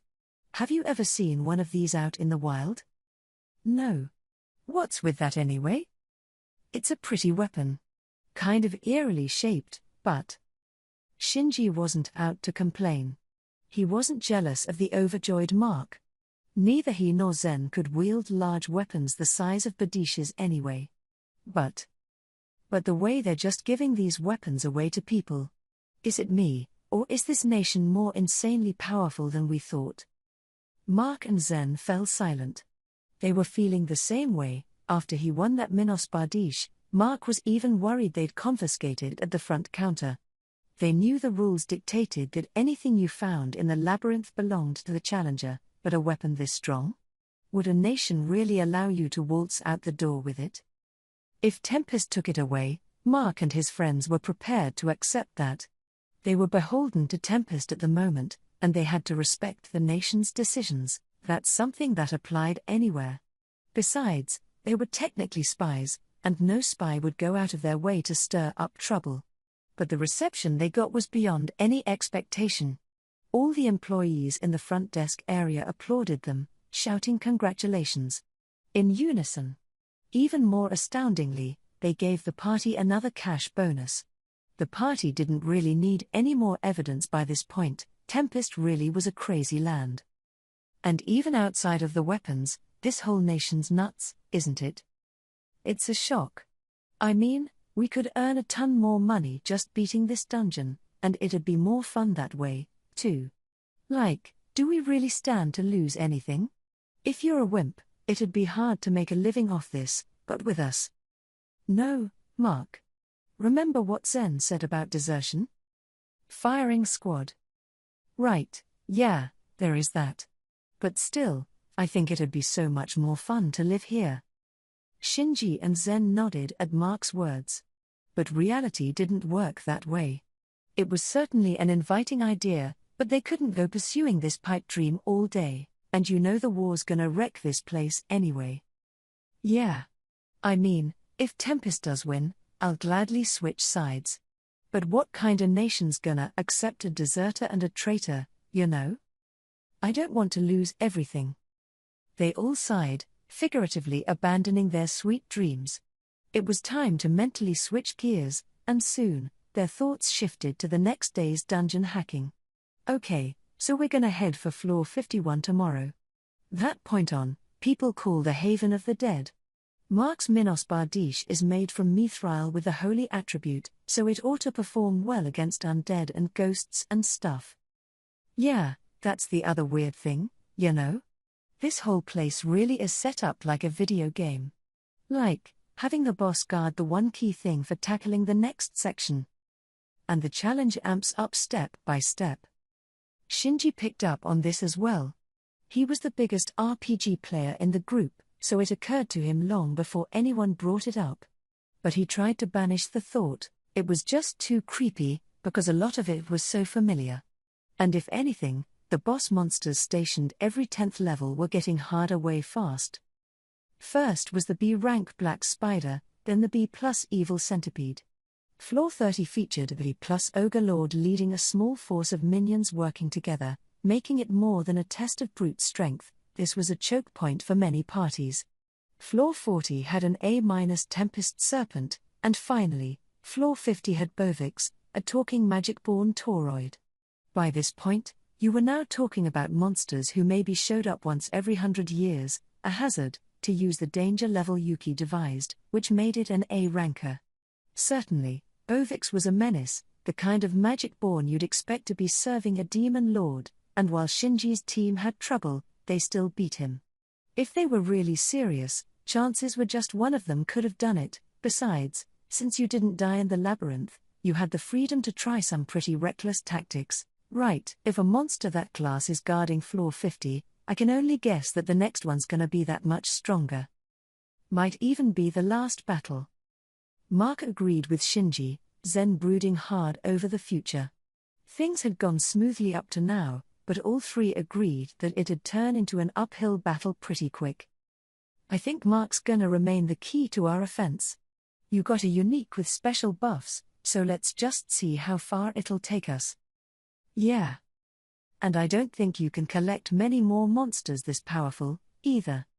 I think floor 60 is the bottom of this thing, but if it's not, that's just scary. Oh, no way, said Shinji, but he'd heard ominous rumors. Rumors he had no intention of telling Mark or Zen. He was sure it'd lower their morale if they heard this labyrinth might actually have 100 floors. It's crazy, he concluded. The next boss was concerning for him, but he wasn't going to get worked up about it. He figured they would win at the end of it. They couldn't die, after all, but it was likely to be a long, hard ordeal. But hey, we can't die either way. Let's just try to keep our guard up. Mark and Zen nodded at this. Their goal was the very bottom, and to find out about the top-secret research facility there. Once they went over everything a final time, they retired for the night. 3 days passed. After conquering a poisonous swamp and a corroded wasteland, Shinji's team finally discovered the stairs to floor 59. They were a short trip down to floor 60 and that much closer to the boss's chamber. It had taken a week to reach floor 50, but nearly half that again to get to 60. The size of each floor was shrinking, but the difficulty had ratcheted up to overdrive. You guys ready for this? Yep. Yeah. They had rested up the previous night. They were fully prepared, ready to take the challenge. So they say the boss here is another guardian type, like on floor 50. We can expect another sentient monster. Right. A lot more trouble than the Death Lord yesterday. Gotta go all out from the start. As long as they kept their cool, this boss would go down like the others. All three thought so as they quietly nodded. Then, ever so carefully, they opened the door and swarmed inside. Going back a little bit. I was in my chamber, debating with myself over our surveillance system. Right then, CI's and Moss's agents were on standby at important points across the forest of Jura. We were also covering the entire coastline from Farmanus to northern Inglesia, and even the mountain peaks in between. But despite that, I was still anxious about our intelligence gathering. For me, the time lag was the scariest thing. Our agents were spread out in teams of 2, but there was every chance they could both be killed at once. If so, all intelligence would cease from that location. I'd hate to lose those people, but the resulting delay in transmission could put the entire nation in danger. I warned CI about this in no uncertain terms. Even if our monitors were found, whether they were killed or not, they might be forced into battle. That, again, would cause delays, so I was feeling around for a way they could work while keeping themselves safer. As I did, I stumbled upon the idea of using magic to surveil our lands. Distant view magic like this existed in the shamanistic family, but it turned out to be kind of tough to wrangle. All you could really do was view a target, and it didn't give you too much information about them. It could also focus only on a single point, so you had to cast the spell again to watch somewhere else. This took valuable time, and your target could slip away in the meantime. The magic just wasn't flexible enough for the job. Besides, if the target put up a magical barrier, the distant view spell would simply bounce off it and dissipate. Thus, I concluded, the spell was useless since you couldn't observe foes above a certain level of power with it. But I had another idea, the physical magic Megiddo. Megiddo uses collected water droplets as a lens to focus sunlight on a single point. Reworking this magic, I thought, could make it work as a kind of surveillance spell. For example, what if we floated up balls of water across the land that reflected the area below it? If we could transcribe that somehow, we could easily check on faraway scenery. If not, perhaps we could project an image through a high-altitude lens, expanding and broadcasting the signal through a monitor. We'd need a combination of a telescopic lens, photograph device, and a system for transmitting the information. Essentially, it was like building a monitoring satellite entirely with magic. Making all the required core magic work seemed like a hassle, but Raphael stated that with physical magic, spirit magic, and dominate space, it'd be possible to implement. After that, I just needed to work out the little details with Raphael, and with that, I had the complete magic I wanted. Once this monitoring system was finished, it'll be a lot easier to gather information. It was safe, reliable, collected a massive amount of data at once, and made it a breeze to keep up with enemy movements, no matter what they did. You might be wondering why I was wasting time during such a busy period with this, but this was actually really important. Those who control information control the world, as they say, so I was sure I could control a war with it, too. During the Russo-Japanese War, Admiral Heihachiro Togo commanded his naval forces as it destroyed Russia's Baltic Fleet in the Sea of Japan. In this fight, the key question for Togo was whether he'd have a chance to encounter the enemy fleet. He had to guess at where he'd intercept the enemy and be in position to engage them. If he messed that up, the battle never would have been fought, and Japan likely would have lost the war. That, I felt, was similar to my current situation. If I spread my forces too thinly, there was a good chance I'd lose, given how much I was outnumbered to start with. Victory came down to whether I could read the Empire's moves and concentrate our forces at the most suitable point of land.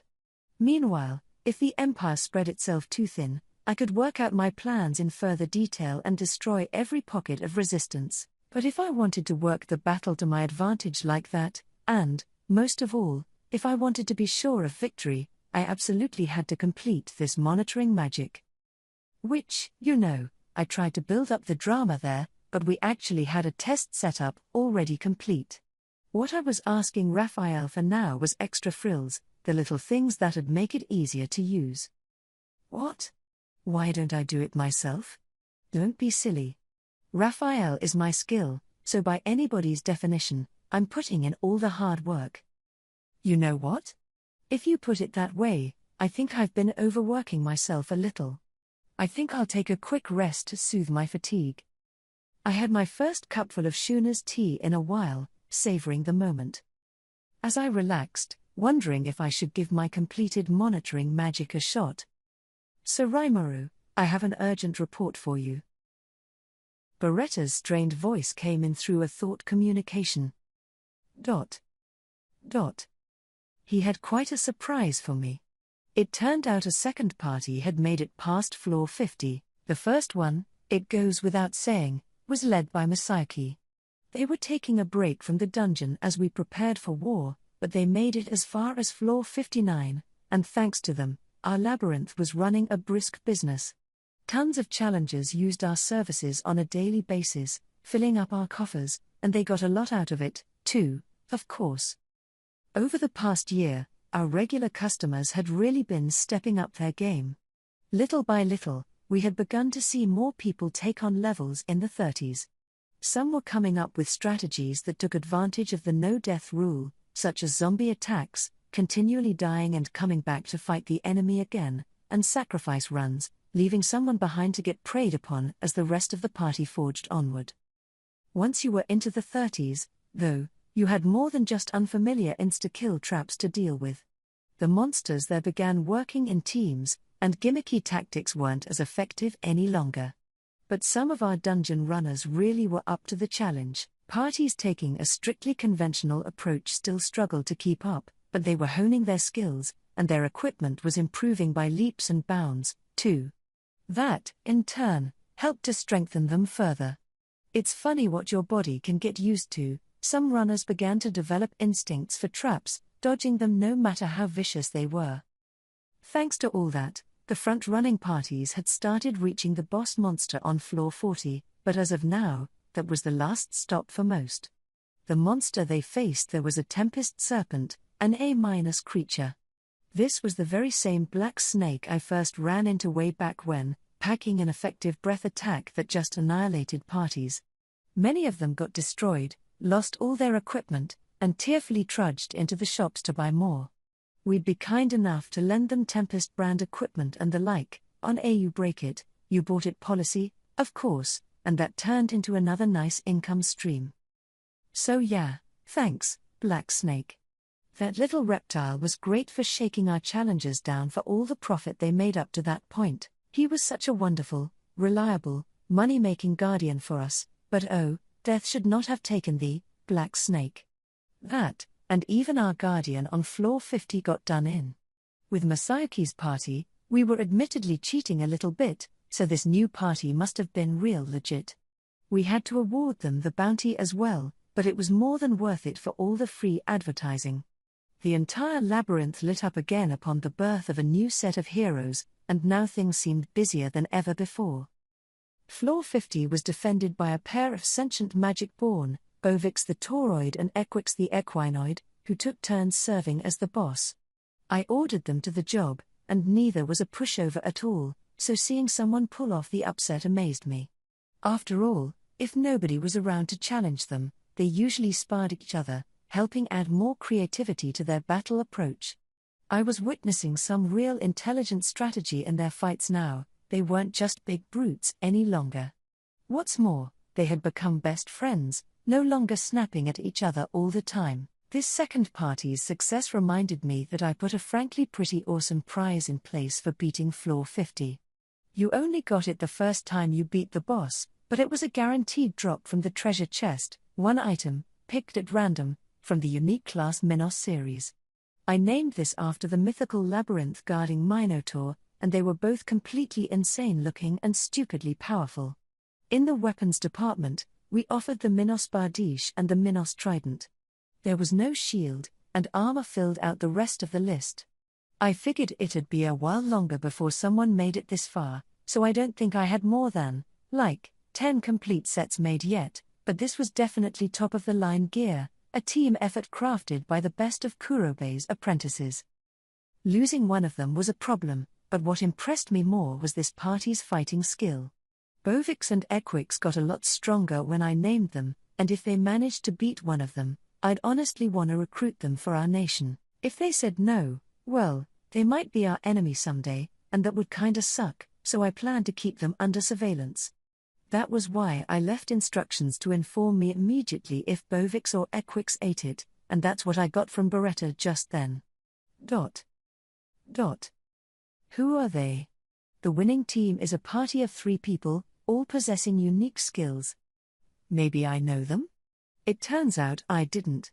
So here we had a set of just 3 guys, unique skill users, who beat Bovix, and they were pretty brand new to the dungeon, too, not veterans at all. In times of peace, I'd just sit back and marvel, but we were at war's eve right then, and in my eyes, they were likely spies picking at low-hanging fruit. We needed more intel on them badly, so I delayed my magic monitor practice and headed for the command room inside the labyrinth. I found Ramirez and Valdora already there. Dino and Vesta had the day off, apparently. Vesta really had been looking haggard lately, Dino, not so much, so I wanted him to get as much rest as he could. Ramirez and Veldora, meanwhile, couldn't have been better. I'm not sure they even knew how to be tired. They never stopped. Like children, if something had their attention, they just kept going. "Well, look who's here." "Hello, Commander," chirped Ramirez. "No changes to report yet." "No changes to what?" "Ah, well. I'm sure she's just playing Navy captain in her mind." I looked at the large screen set up in the room. It currently showed 3 young men, the group who had been storming through the labyrinth. Their fighting style, I have to say, was extremely unique. One of them seemed to be grabbing the air itself, gathering and throwing it with intense force. Maybe some kind of air compression blast? Definitely not something a normal person could pull off. The man was large, firmly built, with brown hair and a chiseled face, and he had on a tank top and jeans. You read that right, a tank top and jeans. Definitely otherworlder fashion, I thought. Now for the other 2. One was small, skinny, and mostly hidden inside a large black robe. The other was a young man wearing chain mail with a lab coat over it. Yes, a lab coat, the kind you see in labs and hospitals, although not at all in this world. His face suggested he was Asian, and almost certainly Japanese. I couldn't guess about the dude in the robe, but lab coat and tank top sure seemed like otherworlders to me. Regardless, they were still fighting as I watched on screen. They were facing a pretty tough challenge, a pack of 6 death wolves, lunging at them faster than a normal person could respond. They must have calculated that remaining far away would leave them open to attack with no way to respond. Once you plunged below floor 50, even the minion-level foes had real intelligence.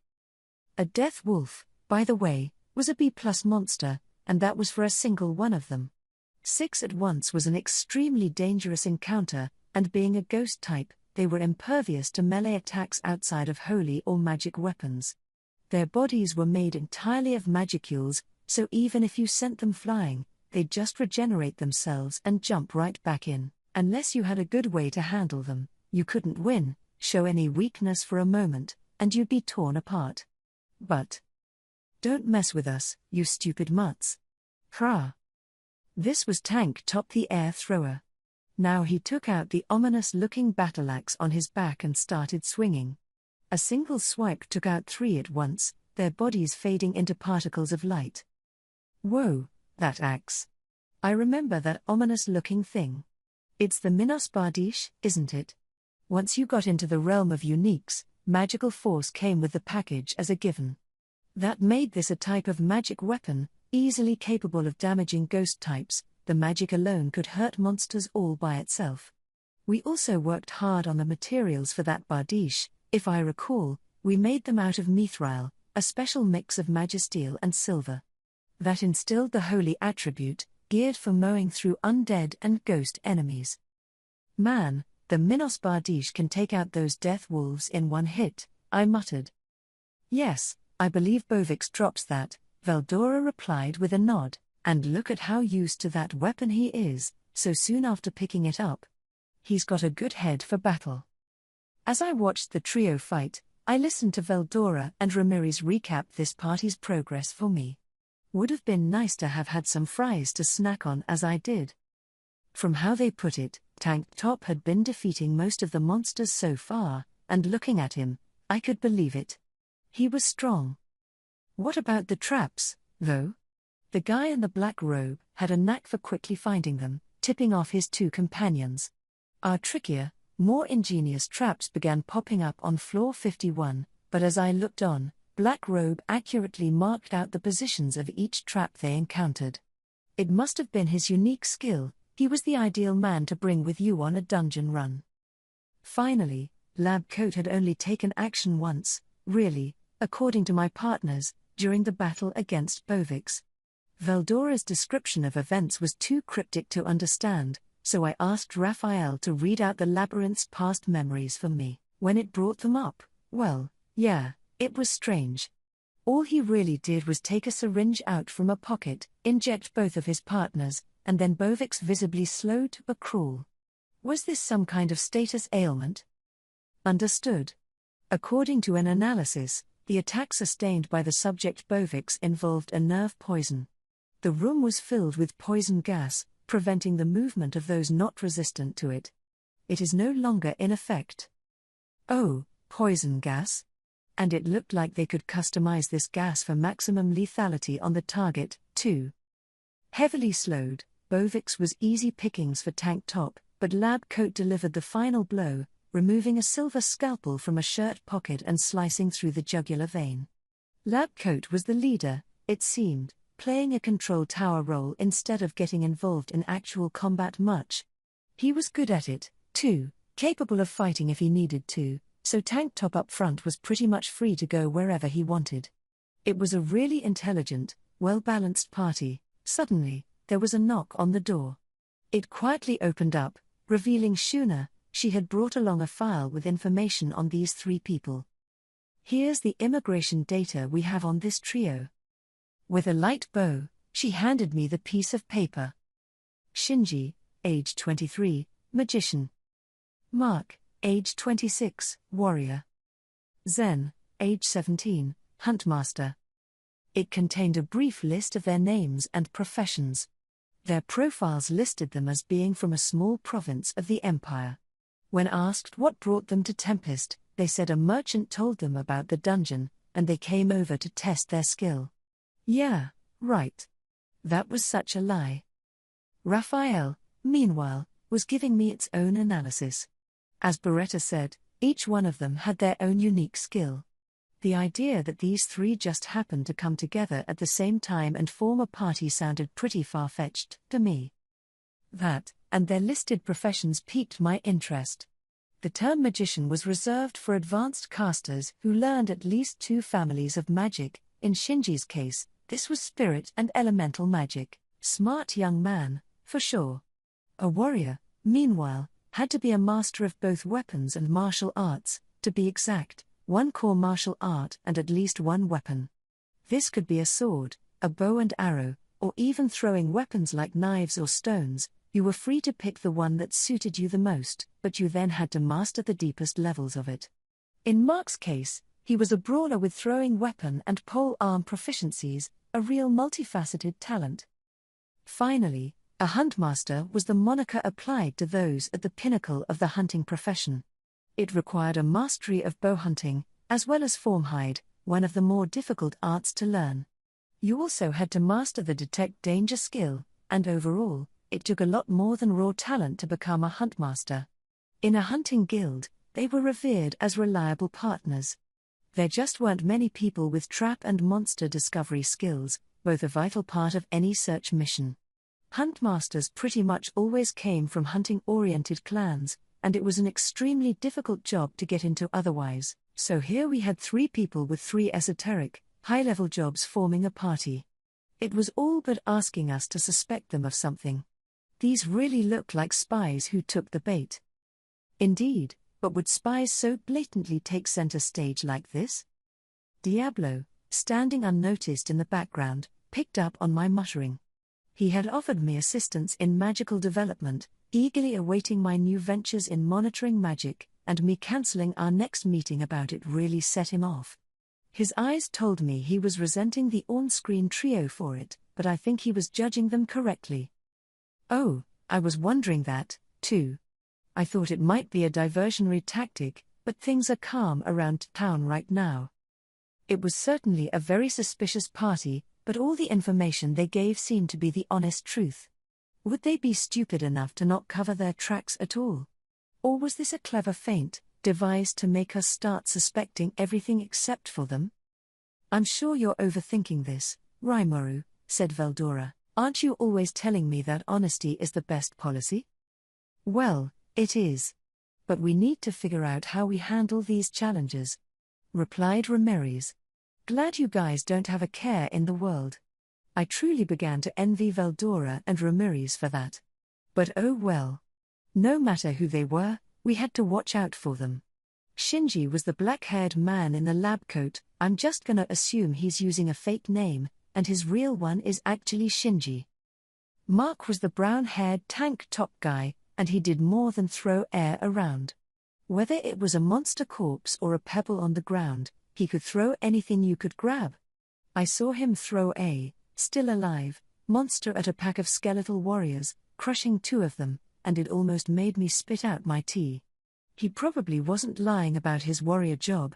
I could tell by the way he expertly wielded his Minos Bardiche, taking down one ghost after another. Zen was the black-robed dude, and I was sure he could use his eyes to detect traps. I thought it was detect danger at first, but judging by how he could avoid any dangerous place before it triggered, I figured a unique skill was granting him that. For most parties tackling floor 50 and below, not even the monsters were as vicious a danger as the traps. The undead didn't need to breathe, so we adjusted the air in those floors to make sure everything was normal.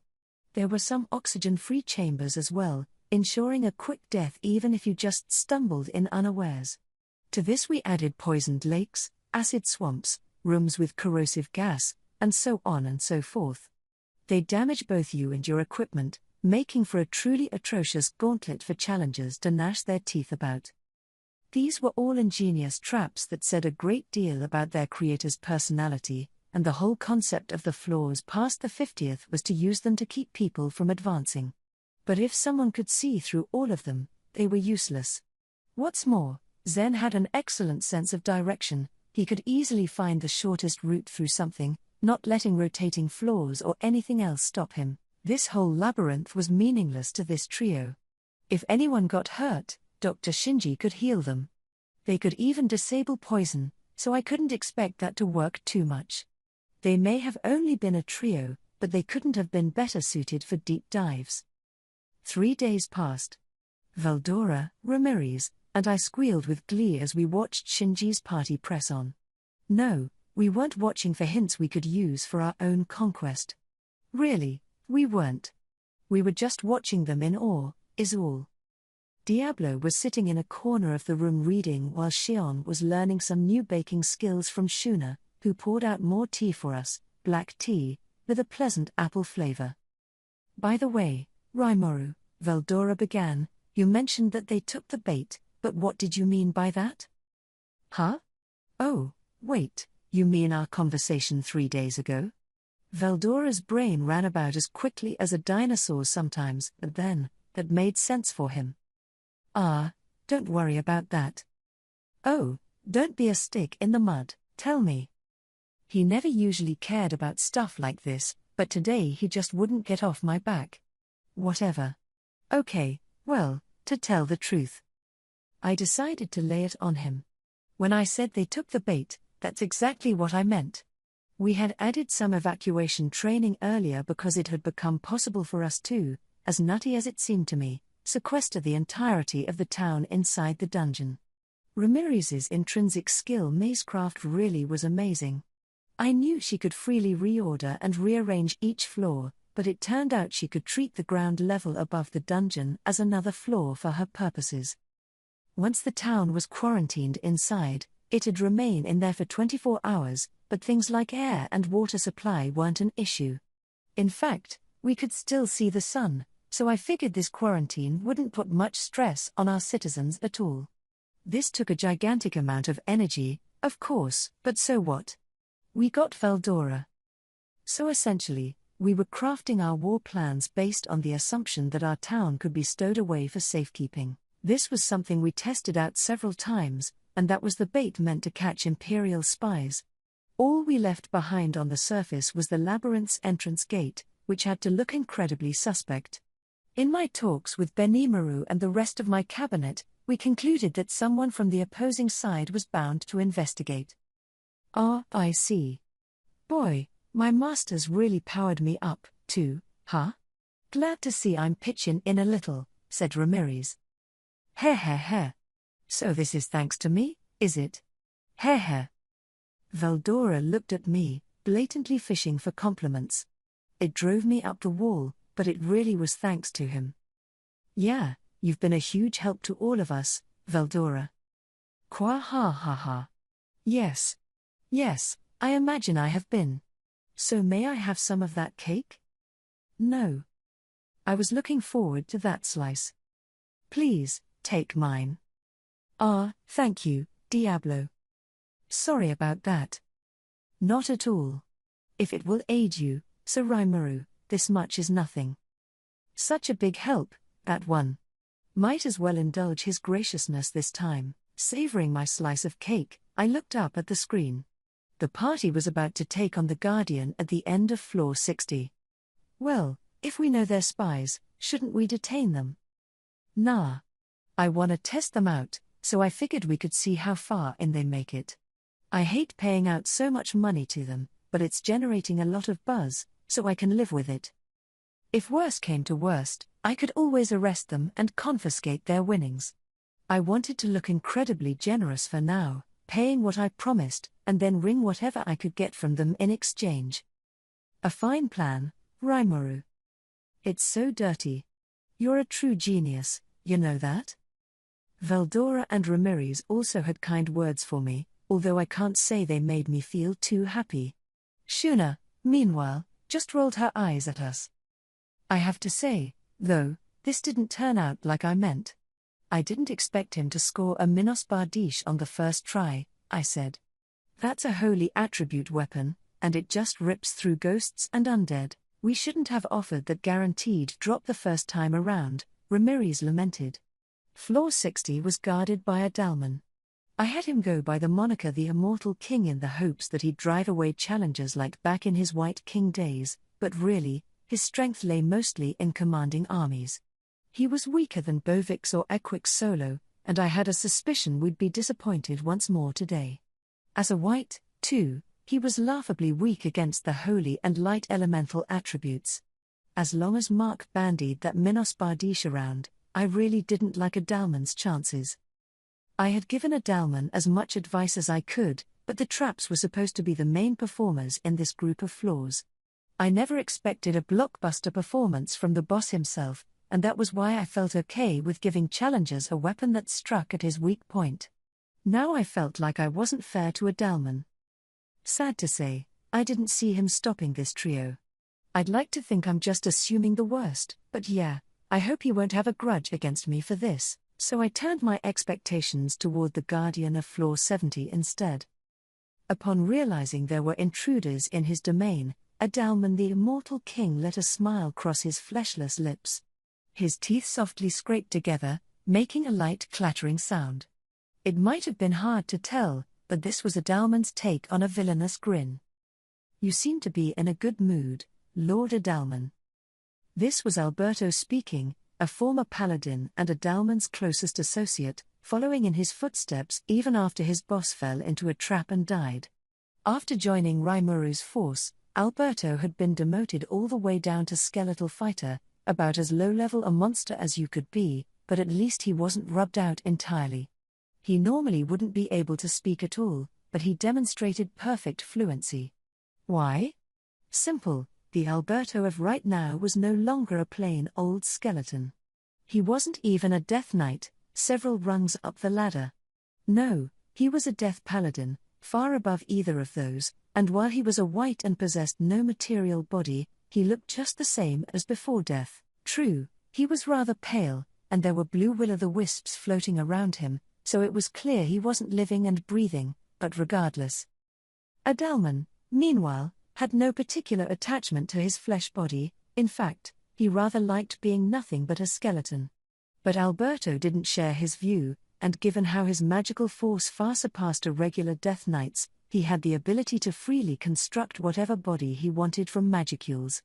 And Alberto had both an affinity for and a sense of pride in his old appearance, a fresh and energetic looking, or as energetic as a ghoul could appear, young man. This body was protected by an ominous-looking set of armor, making it clear at one glance that Alberto wasn't to be trifled with. Yes, Alberto. A very good mood. It seems we have guests. Alberto nodded gleefully. Ah. So our moment is here at last? They knew each other so intimately by this point that few words were needed. Indeed. The time has finally come, time to serve the Demon Lord who granted us this peaceful abode. With as much power as we've been given, you know that mistakes will not be permitted. Of course not. I, Alberto, am fully aware of that. He. Forgive me for repeating myself, then. All this excitement must be loosening my tongue. The two looked at each other and smiled. Then another joined in. Groage. A blood-curdling scream echoed across the city of the dead. Ah, I see we're not the only excited ones here. Very well. Today you will have an occasion to fully unfurl your powers. Prove your loyalty to our God. Quietly, but thickly, the area was awash in the incoming trio's ardor. Adalman's faith had died once, only to be reconquered by his new god, the demon lord Rimuru. It had been several months since tasting bitter defeat. He hoped fervently that he could help Rimuru, and so in just those few months, Adalman had regained his powers as a White King, more powerful than even at the pinnacle of his career. That was how deep his faith extended. To Rimuru, of course, this faith was as excessive as it was stifling. In fact, he had already thought, sorry, guys, but you don't have a chance, and pinned his expectations on the next Guardian, but Adalman didn't know that, and he was eager to fight. This time, for sure, and every time after this, defeat was not an option. He had to win, and continue winning. And so Adalman and his cohorts waited for the foolish intruders who would come at any moment, carefully discussing their strategy as they anticipated what was to come. An intense battle began, and ended in an instant. Well, really, I'd like to call it intense, but in fact it was so one-sided that it left my mouth agape. I'd even brought along a deck of cards in case things got boring midway, but I never had to bust them out. In the end, Adalman simply dominated. It was a stark, vivid victory, one I could hardly believe I was watching. The challengers were hardly pushovers, they weren't sick or injured. They were in perfect health and enthusiastic to start fighting, but Adalman's team performed above them in every way. Statistically speaking, this wasn't a mismatch. I had finished analyzing the challengers' skills, and they looked stronger than Adalman. All three of them merited an over A rank, and each one boasted their own unique skill. Shinji's in particular was Restorer, quite a rare one. It granted him control over the structures of tiny viruses, letting him destroy living creatures from the inside. He could even modify the composition of the air around him to create lethal, contagious viral clouds. It was pretty crazy, really. Could any living thing deal with that? Unless you could detect these clouds of pathogens you'd need a microscope to see, you had no chance of beating Shinji. That, and he could use this to heal people, too, even more efficiently than medical nanomachines. The all-purpose flexibility Restorer offered was just amazing. Next, Mark's power was derived from his unique skill Hurler. It allowed him to throw anything